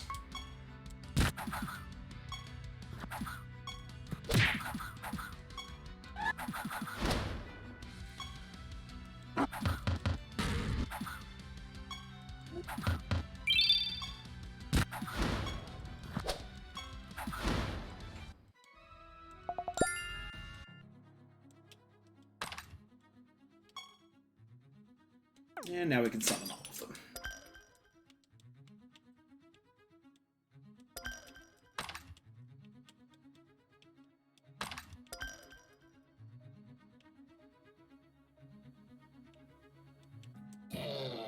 As you approach the lonely grave, hands begin to sprout up from the ground.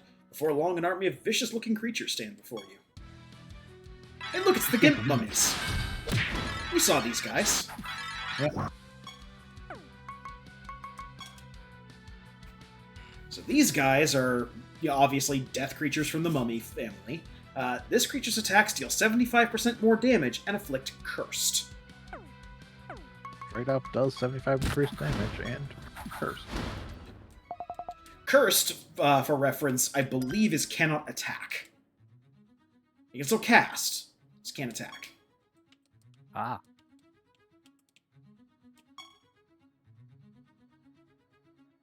Let's pill amber. Check up there for chest. Oh. Who is this guy? A blood Who is crusader. this handsome fella? Blood Crusader. He's the life creature from the Crusader family. This creature always has mending and leeching, and this creature receives 100% more healing from all sources.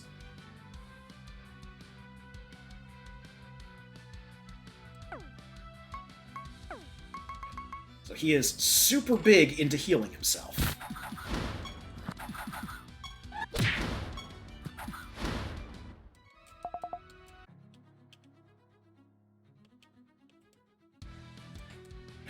Oh, another new friend. This is the Granite Golem. This creature has extra defense equal to 50% of the creature's defense adjacent to it. This trait does not benefit from creatures that also have this trait. So if you had like 5 Granite Golems next to each other, the trait would be worthless. Yeah. But having him there means he gets 50% of the defense of each of the creatures to his left and right. That can be very powerful.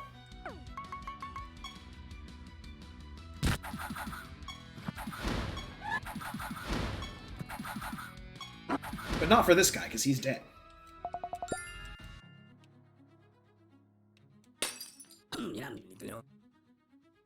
These igloos here will trade us for firewood, if we find it. Similar to the tents in the last area.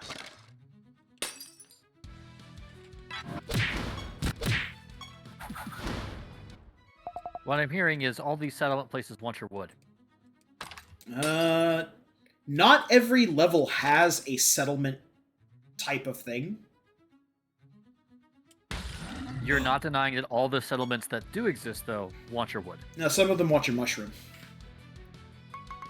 And hey, it's another guy, a Cold Slam Yeti. After this creature provokes, each enemy has a 50% chance to be afflicted with frozen. Provoke is something we didn't get to do in the tutorial fight, and I very rarely ever use it in my personal playthrough, but if you provoke, it basically taunts enemies into attacking that creature. Yeah. Makes sense. Fairly self-explanatory. Pretty standard.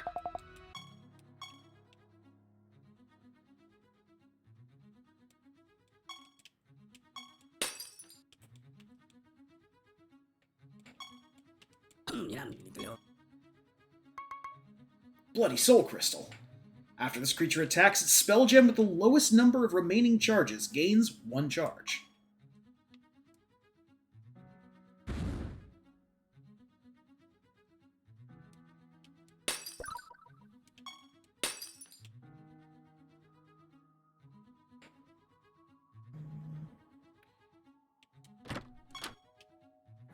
Well, I am hurrying a little bit, because if the reward from beating this realm of the dungeon is what I think it is, that's where the real meat and potatoes of this game start.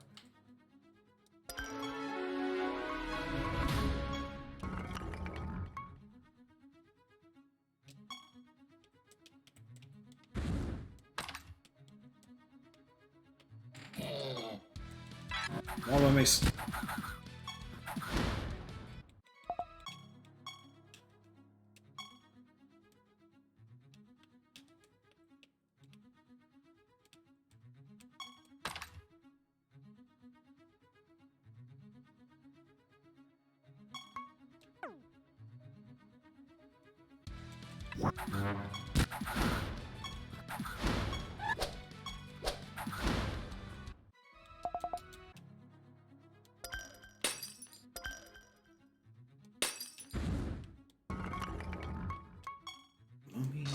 Apocalypse.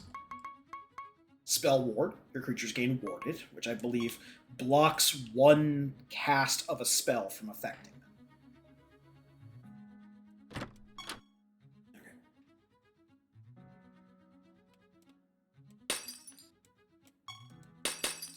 Confusion. That's adorable! Okay, we're gonna go back to Sira real quick. We've unlocked a new wardrobe option. We can now be a pug dog. That is absolutely terrible. Bark, bark. Bark, bark.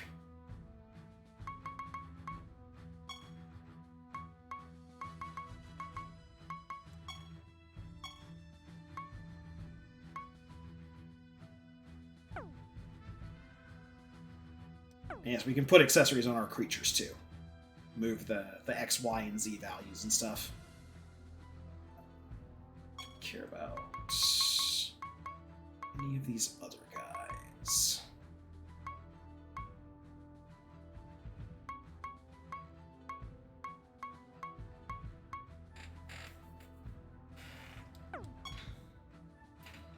I think our team is pretty good so far.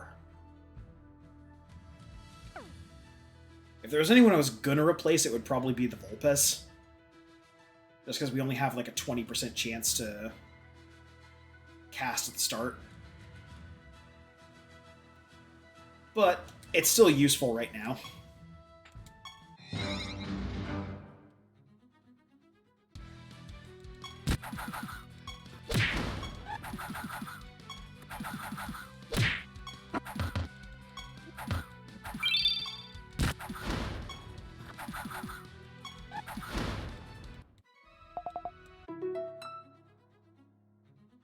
It's just telling us about item sets. You can create sets of items to equip to creatures. Yeah.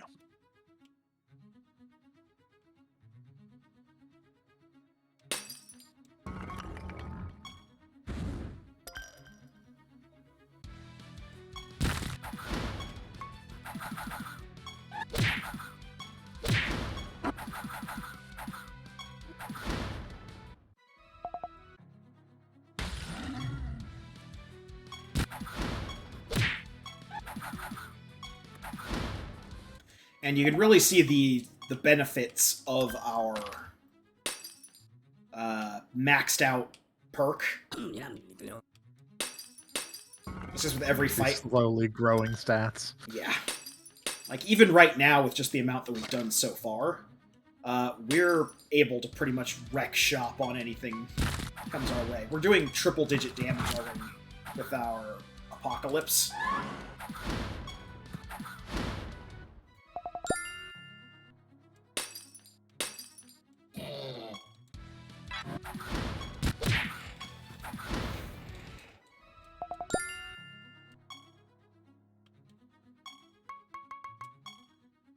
Uh,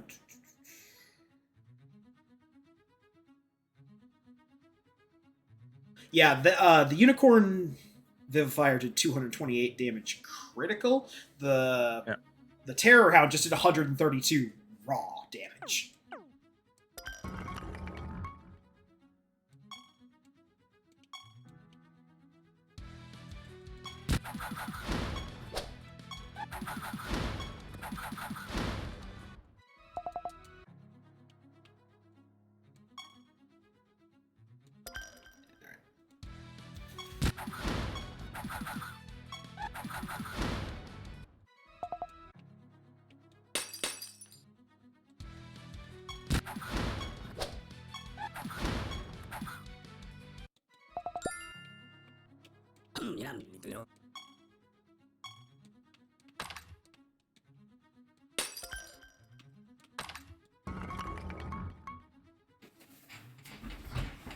Ah, Morph, sorcery. Your creatures gain a large amount of intelligence, and their class becomes sorcery.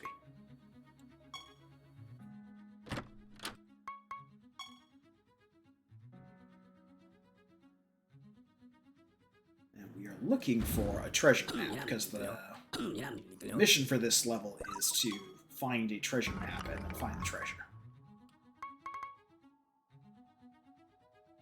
Lowest stat is equal to its highest stat, and its highest stat is set to its minimum value.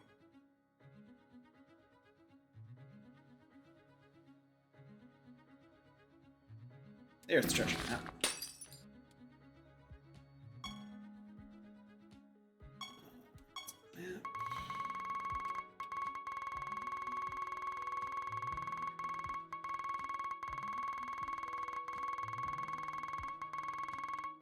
There it is.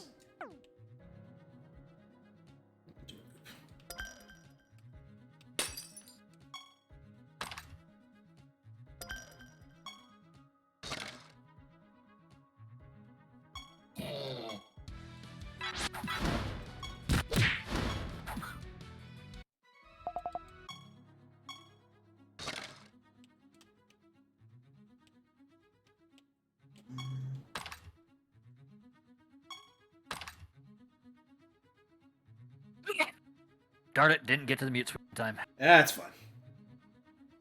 Bless you, by the way.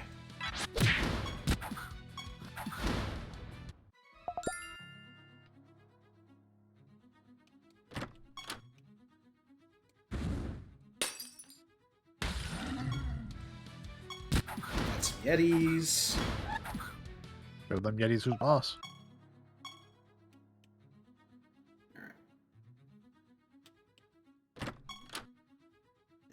Treasure real quick. The buried treasure.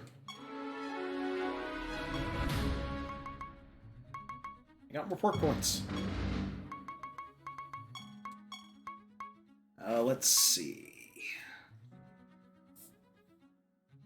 I'd say probably skirmish? Sure. Skirmish isn't a bad idea because it's fairly cheap and it's just a chance for extra attacks. Yep. A chance for extra attacks that can repeat infinitely until it fails. Yep. Alright. That, and I think we are just going to teleport straight into level 6.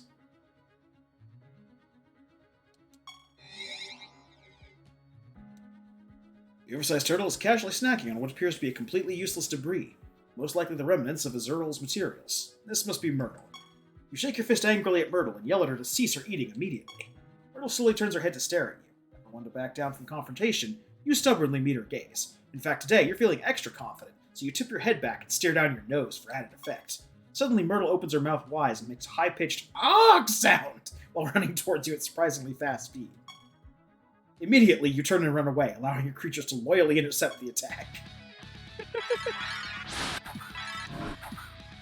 Alright, so let's go and inspect. After an enemy is killed, this creature gains 25% of their stats and recovers 35% health.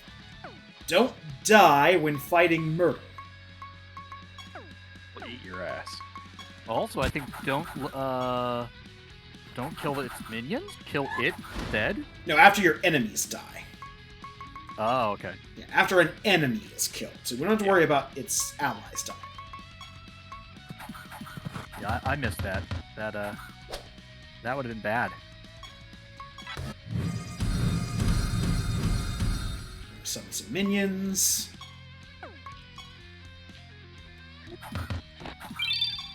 Yeah, so we need to kill Myrtle first before doing anything, because as long as that thing's getting defense from her.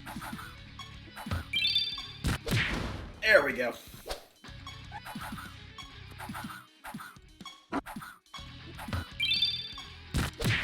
And the rest is gravy.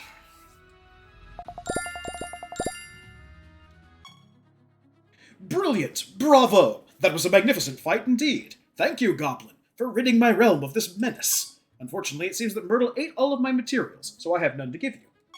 Ah, yes, of course not. But fear not, young Goblin. Acquiring materials is the easy part. You will obtain plenty of them on your own during your travels, after all. What I'm going to give you today is something that far surpasses the value of any physical object. Knowledge. I will travel back to Cyrillum ahead of you and imbue Everett's mind with all the knowledge you need to help you make Cyrillum the very best the kingdom it can be. How very convenient! Farewell, my friend. I hope to see you again soon. And we get 50 perk points for the trouble. And a whole bunch of shit from the chests. After this creature is killed for the first time in battle, it is resurrected with 100% health, and your creatures gain 25% attack and resistance. Or attack and intelligence.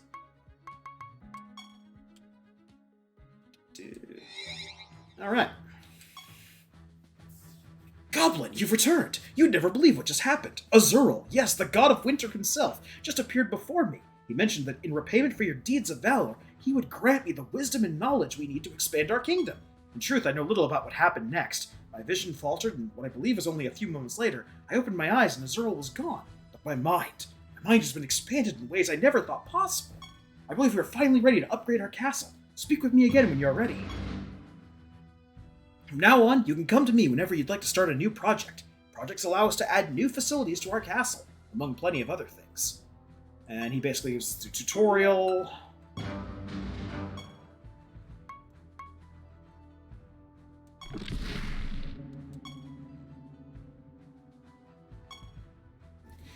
I believe the next step... Okay, here's the one I was thinking of. I believe our next step should be to seek out the technology that will allow us to fuse our creatures together. This newfound power would allow us to not only defend against any oncoming attacks from the Nex more effectively, but also to fight back against the King of Nex whenever we manage to find him again. The Caustic Reactor is our best bet to learn how fusion works. Seek out Venedon, the god of discord, and convince him to teach us the secrets of fusion. Well, you put on these earrings, you do a little dance. Alright, so... Fusion, and then you transform. Yeah. You know, you give the two things to these little girls who, I don't know, they like put sheets over them and then put them through the guillotine.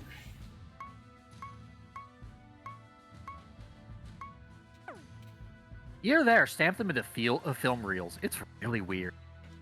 Whatever works. Alright, and we're heading to the Caustic Reactor. And hey, here's the altar. The altar depicts a god who erroneously believes he looks good in a hat. What are you staring at? Listen, I really don't have time to sit here all day and wait for you to figure out how to press A. Let's get on with it. Welcome to the Caustic Reactor. My name is Venedon, and your name is Goblin. What brings you here, Goblin?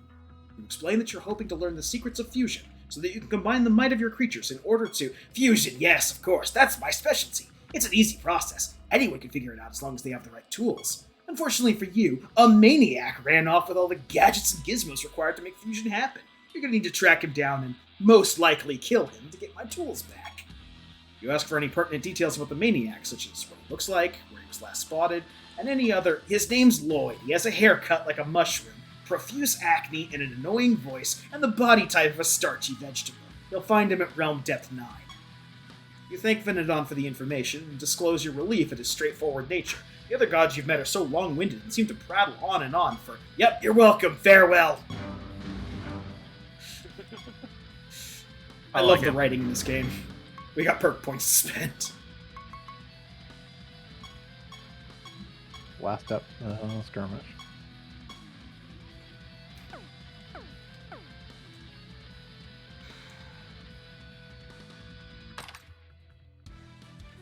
Well, we got all sorts of new friends here.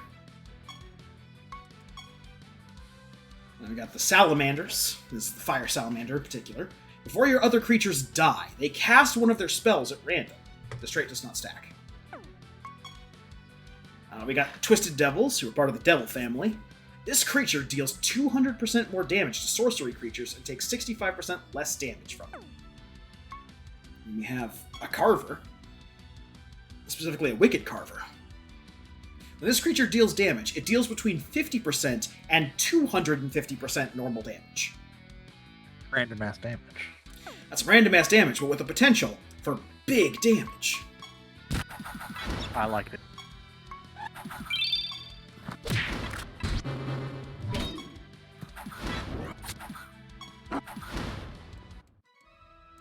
That's the thing I like about the battle system. You're healed to full and cured of all statuses at the start of every fight. They're just telling us about game difficulty. So you basically only have to plan around doing a fight, not, a whole dungeon. Barbarians. Wow. These are part of the Concoction family. After this creature is attacked, it inflicts the enemy with Disarmed and seals one of their spell gems.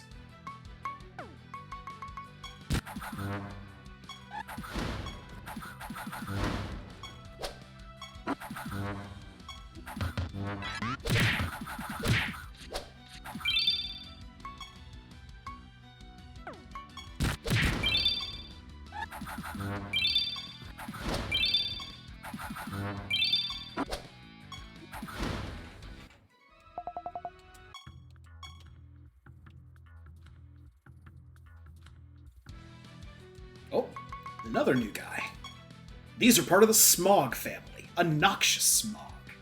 This creature's attacks deal 75% more damage and inflict poison.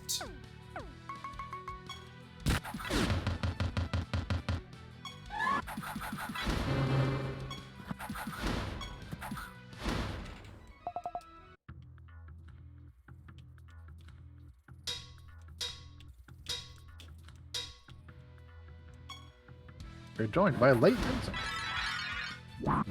Hello! Unfortunately, that other thing died before I could pull up its investigation entry. It's Well, from the it's Dead as Shit family. It'll probably be back. And a great Its defining feature is that it's currently dead as shit. That is quite a defining feature. Yes. So, we're playing Sira Ultimate, which is a indie RPG revolving around monster taming and dungeon running. Well, that explains the Congo line of monsters. Yes. It's Pokemon with better customization. None of those pink things have survived long enough for me to show off what they do. Clearly means they are not worth getting. Let's go into the bestiary so I can actually show off what they are. Dead. They're dead. Those are maniac mutants. They're part of the Maniac family. After your creatures provoke, they are killed, and your other creatures gain 20% of their attack, intelligence, defense, and speed. This trait does not stack. So your provoke becomes a suicide, but boosts all your other creatures. Correct. Now, wouldn't it be interesting if you could give another trait to the creature that allowed it to revive itself, or be more easily revived? I wonder if that fusion thing they're talking... Tactics. I think that fusion thing might be pretty important. Yeah.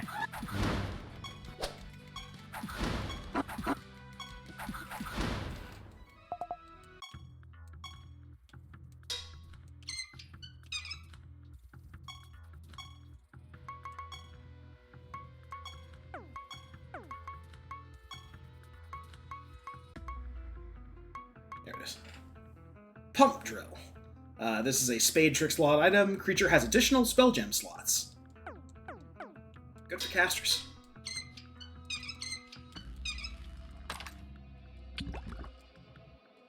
The Chaos Crippler. Creature deals more damage to and takes less damage from chaos creatures.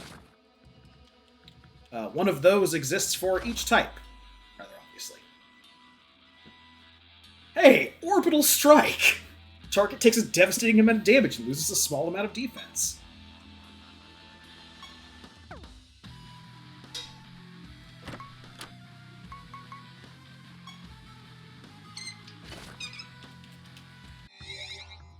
Our caves for this time are these little vents that take us to the same area.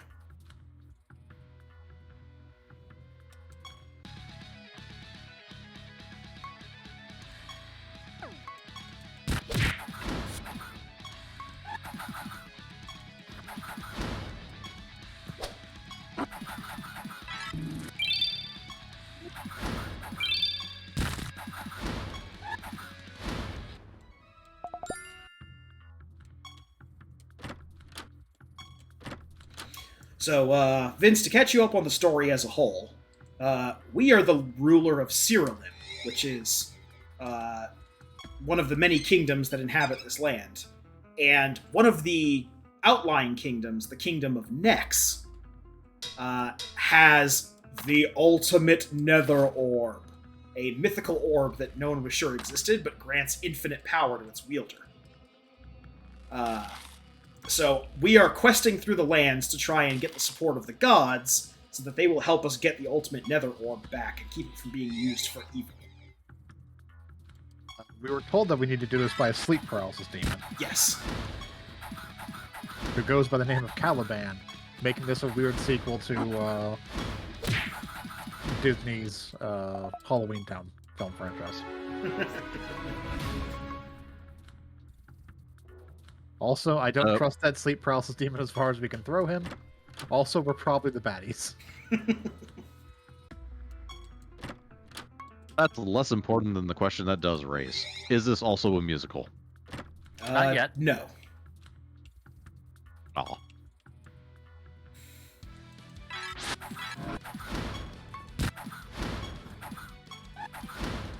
Also, is this party being led by a pug?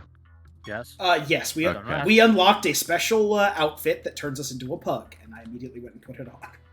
No regrets. Fair enough. This game doesn't take itself too seriously. The god of this realm was described as a man who thinks he looks good in a hat. I mean, he's not wrong. He looks pretty good in that hat. Does he, though?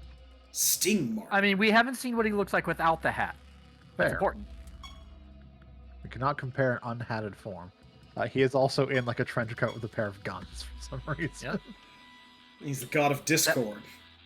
Which is another reason why I'm not going to tell him he doesn't look good in a hat.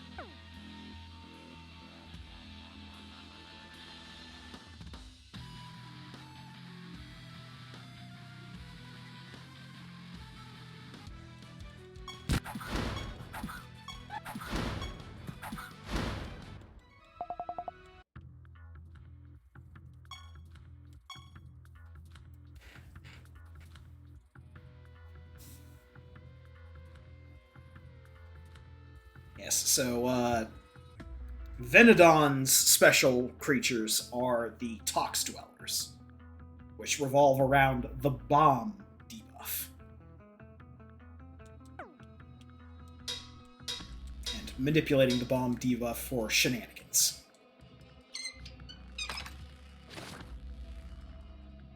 Just get summoned family.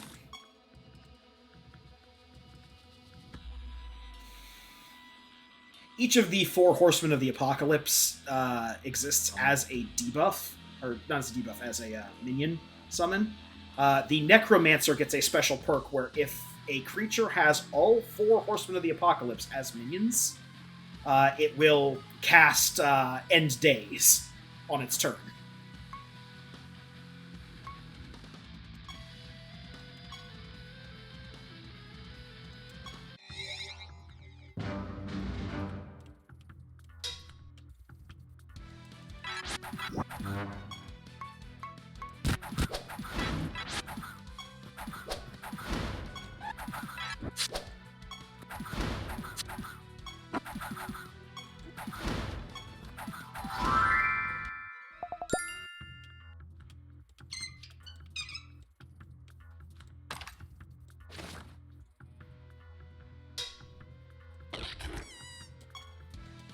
More ooze.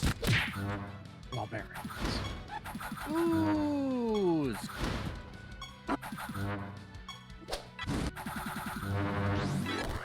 Oh god, I'm on fire.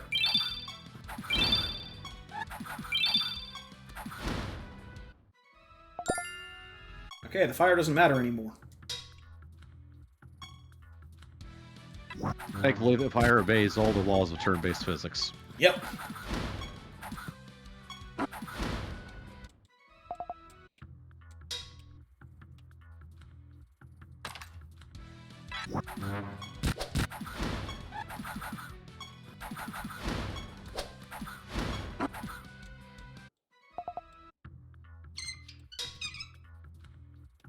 Let's see. So our quest here is just to destroy a boss in a sewer. Kill the maniac. Oh no, this is the quest for this thing is the sewer boss. Yeah.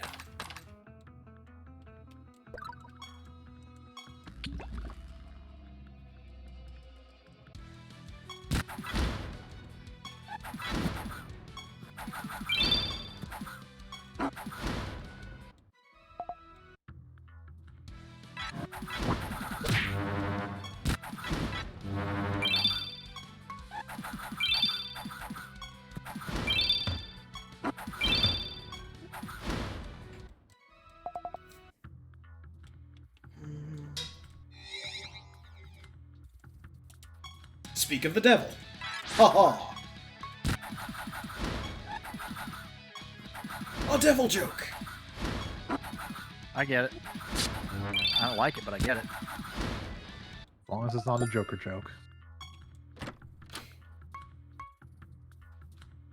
Just all your creatures gain mending. That would be more useful if we didn't have the tree with us that just gave all our creatures mending. Ah, the emblem of Venedon, a gun. We got perk points, which we're just going to immediately dump into skirmish.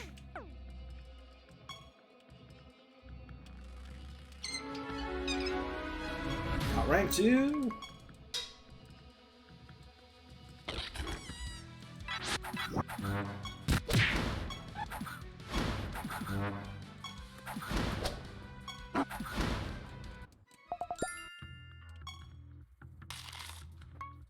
Mind control. We're the good guys. Yeah, pretty sure we're the baddies. Not the baddies. I don't know where you're getting this from.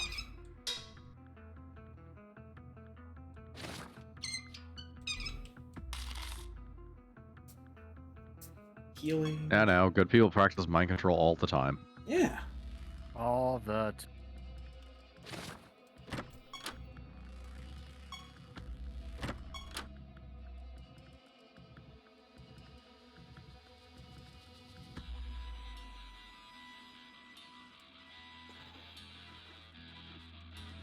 I don't know. The earlier quests where we were literally sent there to murder things in their home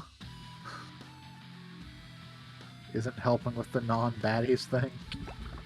How about the fact that the boss of the first realm we went to, we were specifically there to beat it up so that it would submit to the god we were there to, get the stuff from. We effectively enslaved it for him. Pretty sure we're not the good people. Like the people we're dealing with, like as the enemy, might be worse. We're still not good people. Yeah, we can't all be baddies. Yep. It was entirely possible that everyone is shit. Yep. Mind crunch.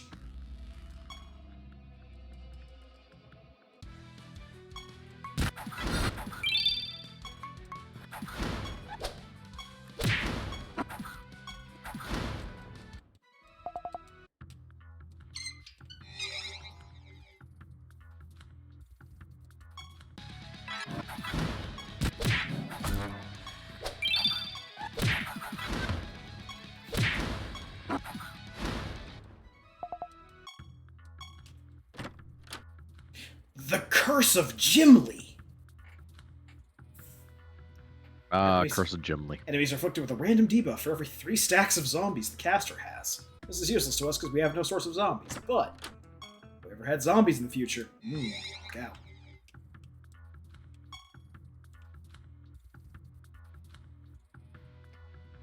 Alright.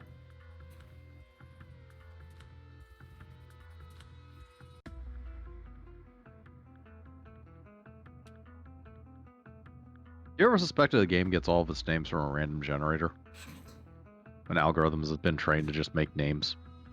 That might have been the case for the original Sira, but they've been using these same gods for like all 4 of the games in the series. Does still mean they got all their names from a random name generator for the case of the first one. Yep. Okay. And now we go fight the boss.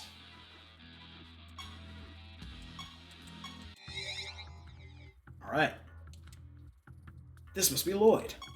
Lloyd appears exactly as Venedon described him. It looks as if a pack of squirrels cut his hair. He has giant, blood-gorged boils hanging off his entire body. His lumpy flesh is accentuated by the fact he's wearing nothing but a life vest. Just who do you think you are? He explained to Lloyd that you're here for the fusion tools. These are my fusion tools, not yours, mine! Already annoyed beyond comprehension by Lloyd's obnoxious dialect, you politely inform him that he has 2 options. Either forfeit the tools now, or suffer at the hands of your creature. Okay, we're the bad guys. Yep.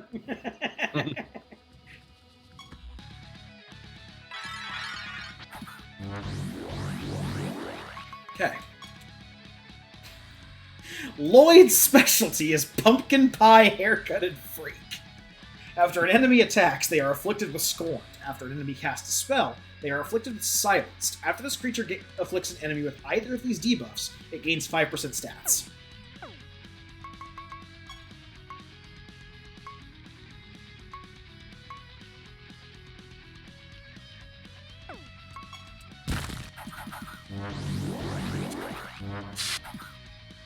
Ow.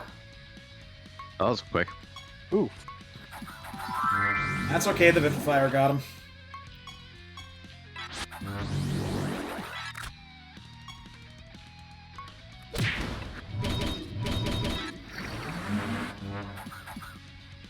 Okay. Boyd is dead.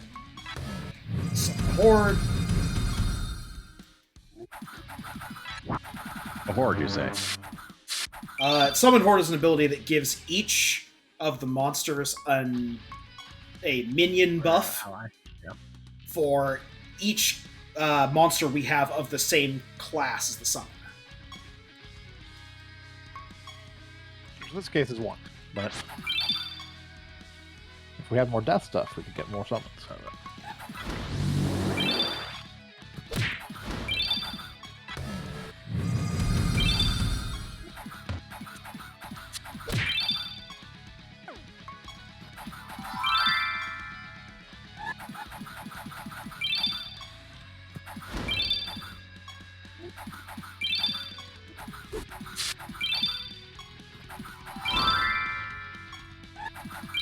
So we are getting roughed up a bit, but the Unicorn Vivifier is doing some heavy lifting for us. Yep. It's doing its job. Yep.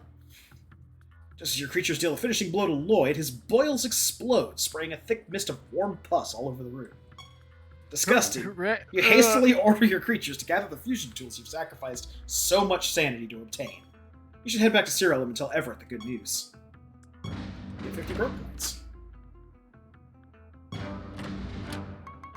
Helpful. Good news. Quick, put these in as much disinfectant as you can.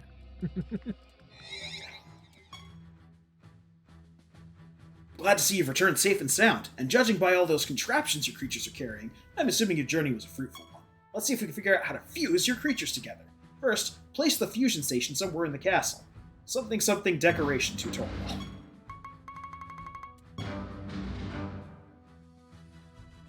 Also, burn all my clothes. So, we're gonna add 'Cause that's a decoration. stench that's never getting out. Enjoy your pus. No. Refuse.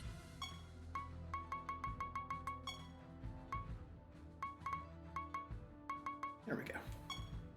Fusion lab. We're just gonna put the fusion lab right over here.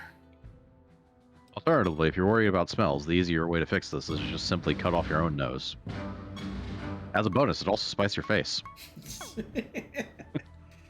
Alright, so that is how you decorate the castle. You go into decorations mode, you get a whole bunch of decorations for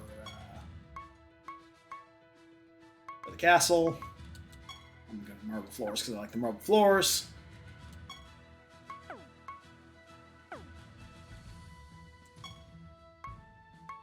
And decoration mode. Okay, so welcome to one of the most important mechanics in this game. We talked to this guy. Actually, first off, we're going to go get a thing to do fusion with. Let's see, what kind of abilities would I like?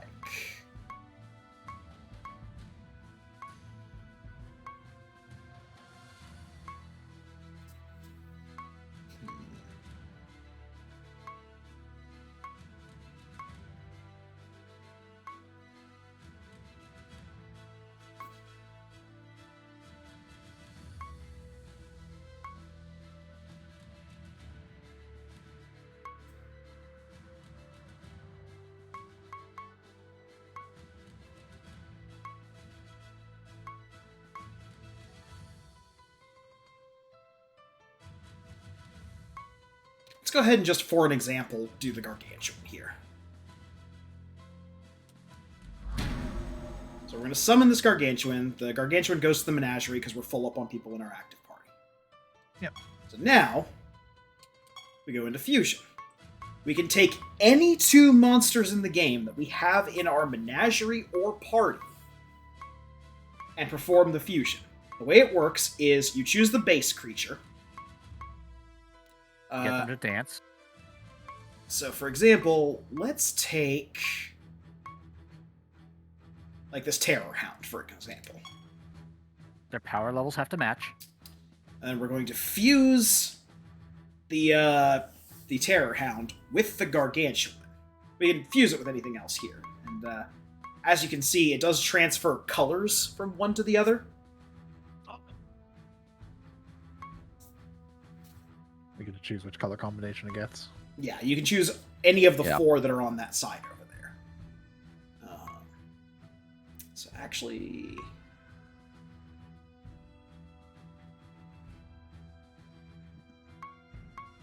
maybe I just want to keep the Gargantuan around and fuse the Terra Vulpus.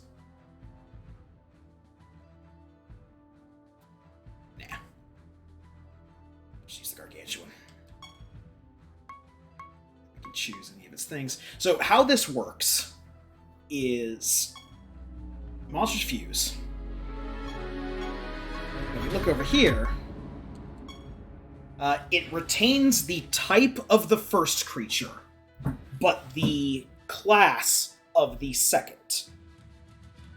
So in this case, it absorbed the nature class of the Gargantuan and became a nature monster, but it's still a hound. And now, it has both of the traits of those creatures. So not only is party composition important, but party composition and fusions are important, because then you can either augment existing abilities with other traits, or you can cover up the weaknesses of one creature with another.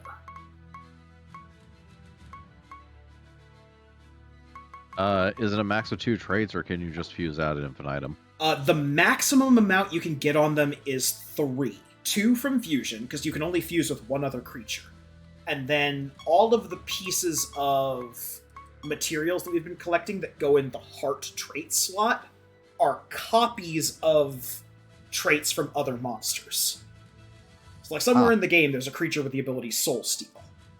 If we put this item onto a artifact that a creature is holding, that creature will then have this trait plus whatever other traits it has natively.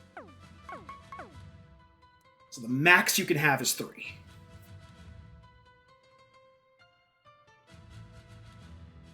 And you can see the overworld sprite also changes color. Yeah. Yeah.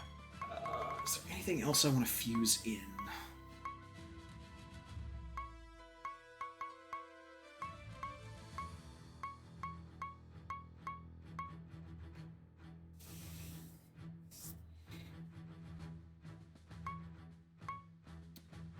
Yeah, let's just throw 75% extra damage and poison on someone. Sure, why not? This does cost essence to do each time, but it is a piddly amount of essence.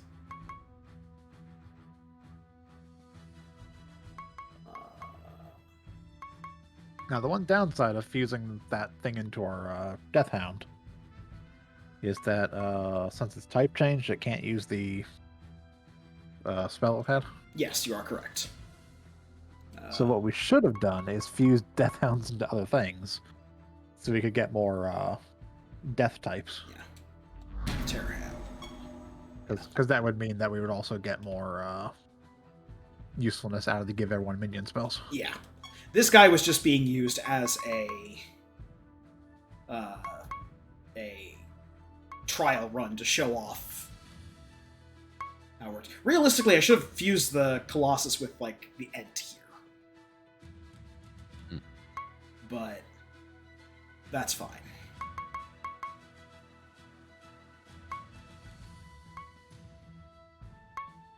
And yeah, there's no point in having multiple of the nature of the beast dog trait in here, because that one does not stack. That's why so many of them specify they do not stack, is because you can have so many of them. Do we have any other death monsters yet, or is it just the dogs? Yeah. My controller double-clicked for some reason. We have the Gimp Mummies. Ah. That's a name. It is the Gimp a Mummy. name. Hey. He wants to be a Gimp, I don't judge. I do, but I do it silently. So was he? Unless you want to be judged, in which case, sure, I'll judge. So was it a gimp before he died, or did somebody decide to make a corpse into a gimp? That's true. Is it consensual gimping? Good question.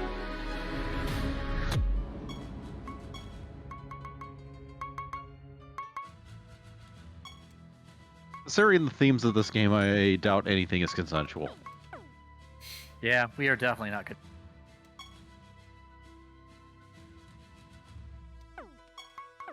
Oh, also, one other minor rule interaction to note. If something gives you an ethereal spell gem, it ignores type requirements.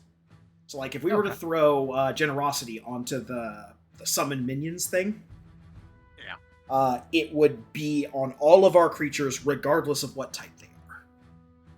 Nice. That's true, yeah. How much crystal do we have, by the way? I don't know, but you better not let the feds know. Oh, we have plenty of crystal. However, we can only upgrade to tier 5, but that is enough to enchant. Yeah, Generous just gives everyone a copy of it. Yep.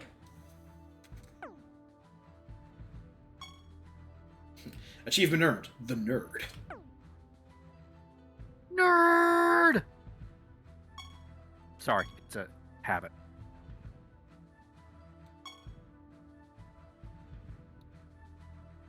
Fusization will take care of the rest. When you fuse two creatures together, the offspring inherits both of the original creature's traits. In addition, its stats will be the average of those of its parents, and the class will be that of the secondary creature. Try it out for yourself. Experiment with all kinds of different combinations to build the ultimate group of creatures. When you're ready, speak with me again and we'll discuss the next step of your journey. By next step, the next tutorial. Yeah. And he just gives us 10,000 essence to mess around with. Sure, why not?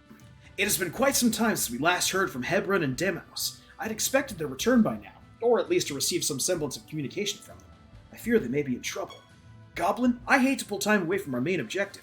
Would you mind looking for them? They were last expected to travel to Titan's Wound to search for the ultimate Nether Orb. Titan's Wound is, quite an interesting place. I hope you have a strong stomach. I mean, after what we dealt with the last boss, I think we'll be fine. I'm still covered in pus. True. We have not had time for a shower. So We we're just got gonna- back and immediately started fusing stuff. So we're just going to assign that to Menagerie Group 1. This way you can have, like, multiple groups if you decide to change out your loadout for something different. Let's head to Titan's Wound. God of Blood. You've spotted Mortem's altar. You slowly make your way towards it, careful not to step on any of the cysts protruding from the ground. Greetings, mortal! I am Mortem, God of Blood, and I welcome thee to mine own realm. For We'll what leave. reason didst thee summon me the present day? You ask Mortem if Deimos and Hebron have recently passed through this realm. Aye, Deimos and Hebron hath indeed passed through hither recently. Whither they wenteth, I doth not knoweth. I suggest thee travel deeper into the Titan's Wound, and see if it be true that thee can catch up with these folk. Oriange, calm the fuck down. Same, he's totally fucking Ariana. Though you're barely able to discern Mortem's particular dialect, you decide to venture farther into the realm to see if you can find any trace of Hebron and Damascus. Why we don't do role-playing games. Can't Speak even its break greater. character. Okay. Alright, we've maxed out Skirmish. Now I think we're just gonna save up for one of the big cost ones.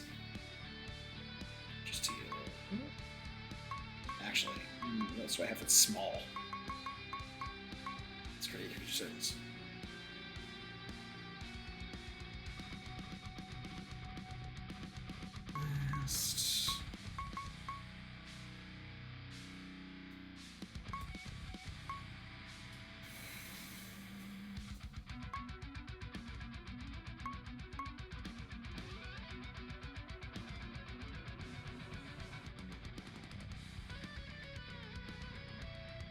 You can make battle fatigue happen almost instantaneously? Alright. Granted, it does also affect us. Yeah, this you really only want to take when you have, that one. That We one. no longer get battle fatigue ourselves.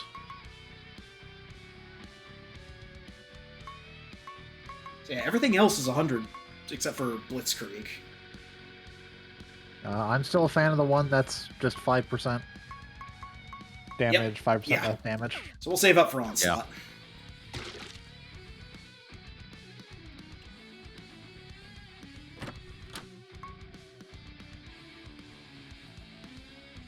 Gems of Black Ice. I hate that you make the slurping sound at the blood pools. Slurp, slurp. Norton. Right. What's the... come here. Alright, so we got some new friends. Here's a sand giant. He's one of the giants. At the start of each creature's turn, this creature recovers 10% of its missing health.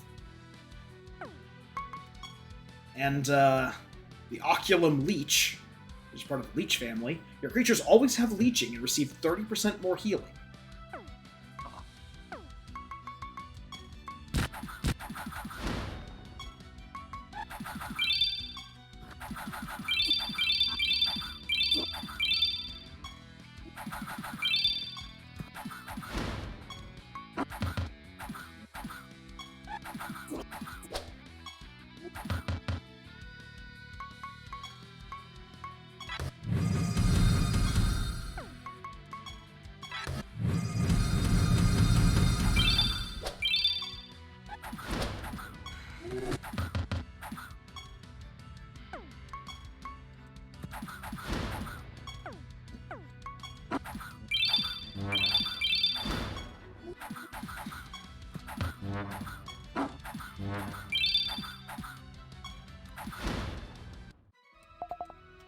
Oh, that was close. Yep. Oh, and immediately into another fight for the Fog of War. Here's a Ritual Abomination. They're an abomination. After this creature is attacked, enemies are afflicted with Vulnerable. Ooh. Makes me think about. Looks a little like Titan. Kinda. It's actually like growth eye thing on his shoulder. Okay, so G Virus Titan.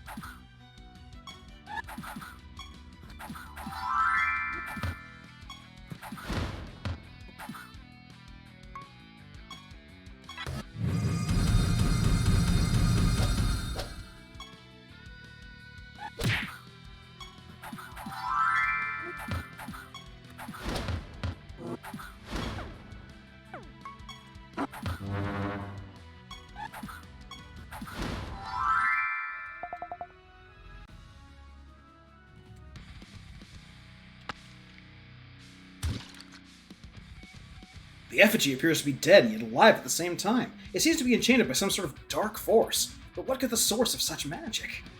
And in answer to your question, you turn around to find a group of angry-looking creatures approaching you. The creatures attack! A bunch of necrotic clutchers. Off our lawn! So these are part of the Clutcher family, which are just giant hands that do stuff. After an enemy dodges an attack from one of your other creatures, this creature attacks the enemy 2 times. Whoa. Wait. Lawn. Ah, this proves what I suspected. This is indeed vegan blood.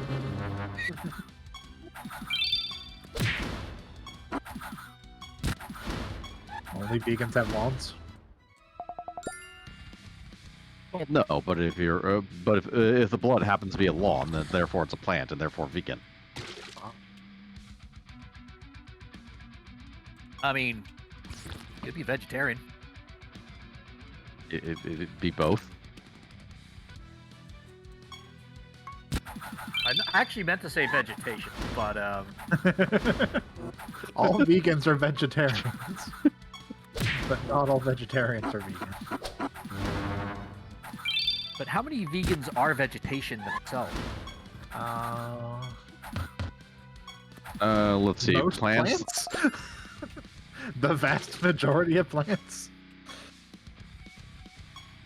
Are plants considered vegan? I mean, Unless it's a vegan spice wrap. like, yeah, unless they eat, things that vegans aren't allowed to eat. I don't think vegans have any rules against, like, absorbing nutrients from the soil.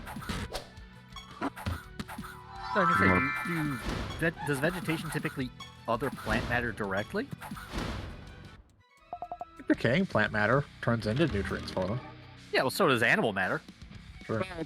That's also more of a how do you actually define vegan, because this is less.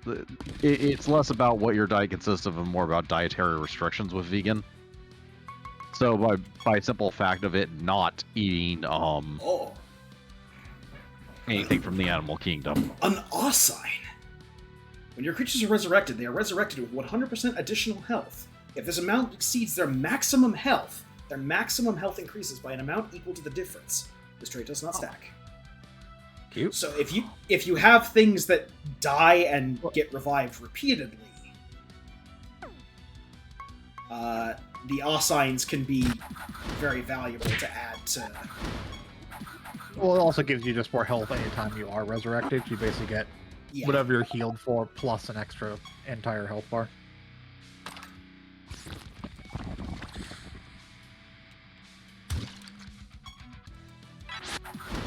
More hands! Gotta hand it to them.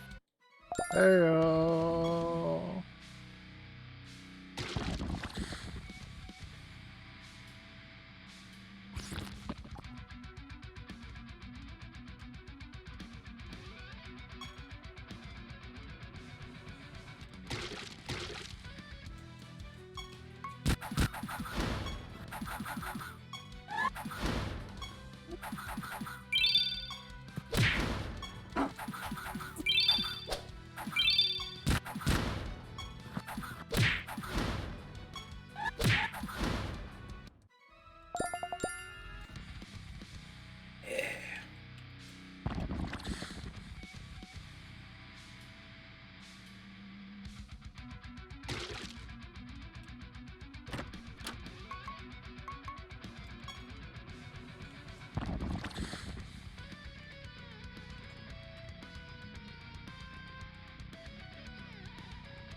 50% treasure from large treasure chests.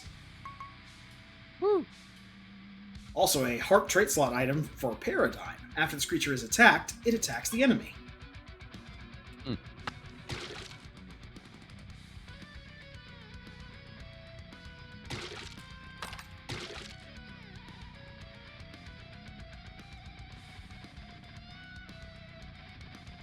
Which is incredibly potent if you throw it on something and then, like, provoke with it. Yeah.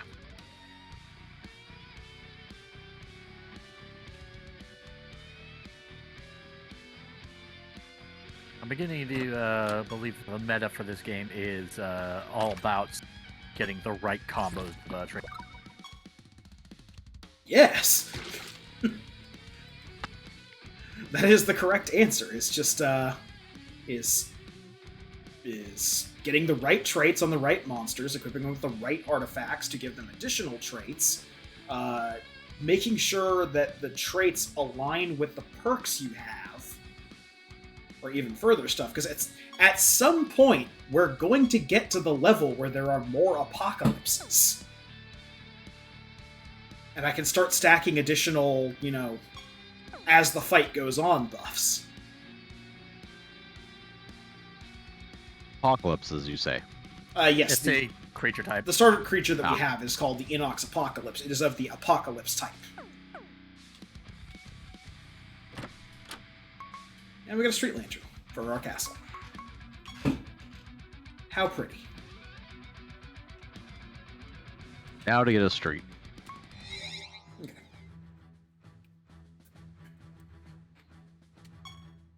Do. So we're going to summon an Oculum Leech. And we're going to fuse that with the Ent.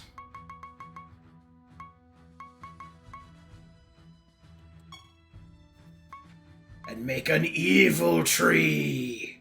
Oh. All trees are evil. Become a death tree. Yes, it's become the killing tree. I've read that book.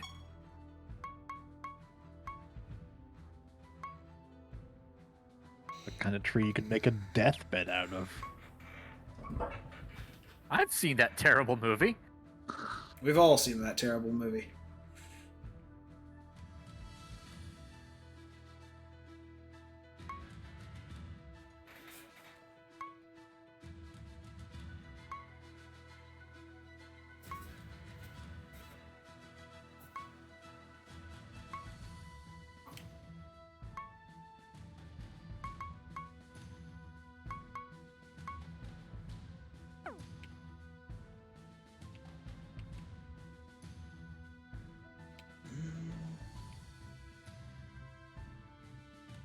Also, we're getting a very black and white group of creatures following behind us. We're losing color depth in the party with every fusion.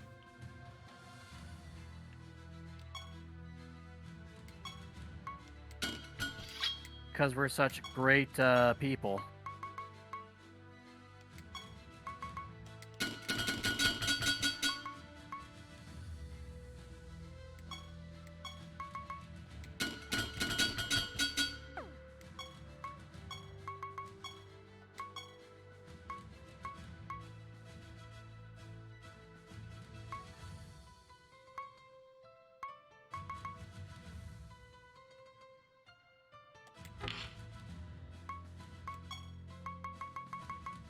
Out of these tags.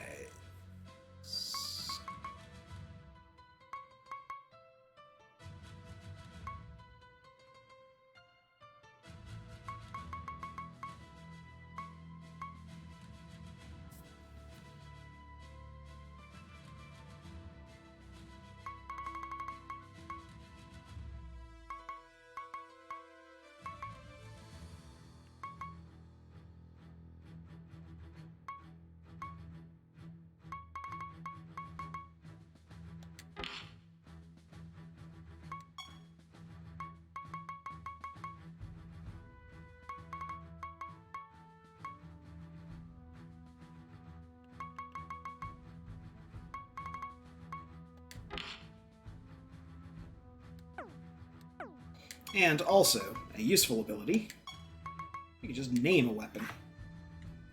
Ah.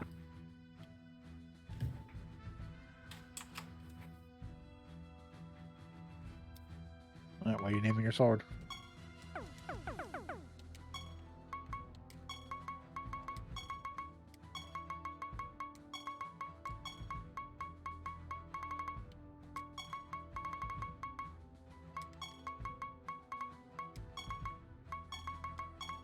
Just something simple so I remember it's the sword that has a chance to grant Savage on it.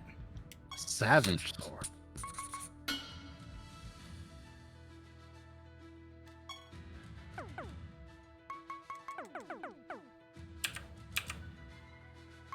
Oops.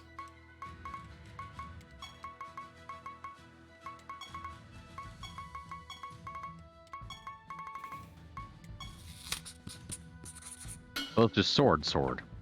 Okay, I didn't want to name that one. I wanted to go back into socket a new trinket on it. And then name it. The sword? Yes. I don't have anything that I want to throw on that one yet. That's specifically the one that's on the Inox Apocalypse. Ah, the blank sword. Yes. What? It does not appeareth beyond thy cater cousins aught hither either. Peradventure thee shouldst travel deeper yet into mine own realm. Cater What? Cousins? Can we still not? Say that again in a less stupid way. Nay! God damn it.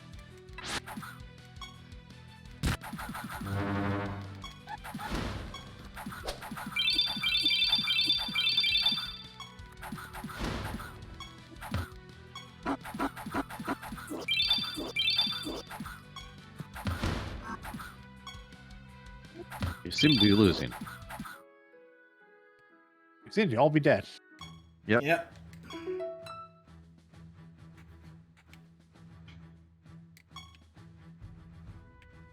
I mean, 11:45. A good time to get a wipe. Yep. This is actually probably a good time for us to call it. Our savage Yep. sword was not enough to carry us. Yeah. And thus our journey comes to an end. But that being said, you can kind of see why I dig this game.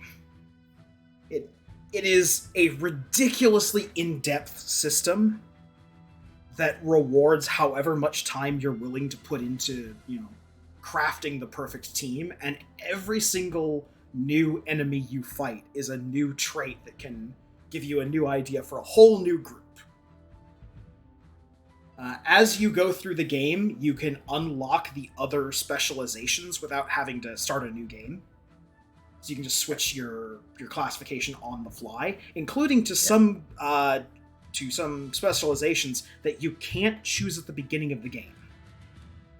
They're ones that you just So when you do the specializations, do you keep any skills you already have from the ones you already were in, or do you?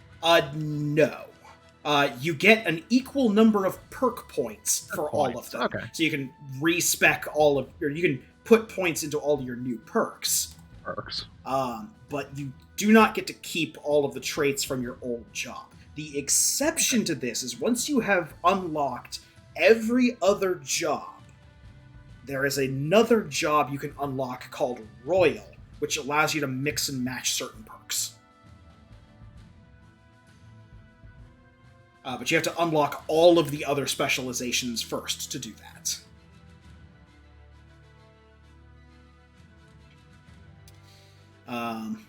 But yeah, so I just dig the hell out of this game. It is one of my favorite little time waster RPGs, and one of the reasons I'm looking forward to the Steam Deck is so I can put more hours into this when I'm not at my gaming computer. Fair enough. Yeah, probably not something I'll pick up. It looks a little too in-depth for me.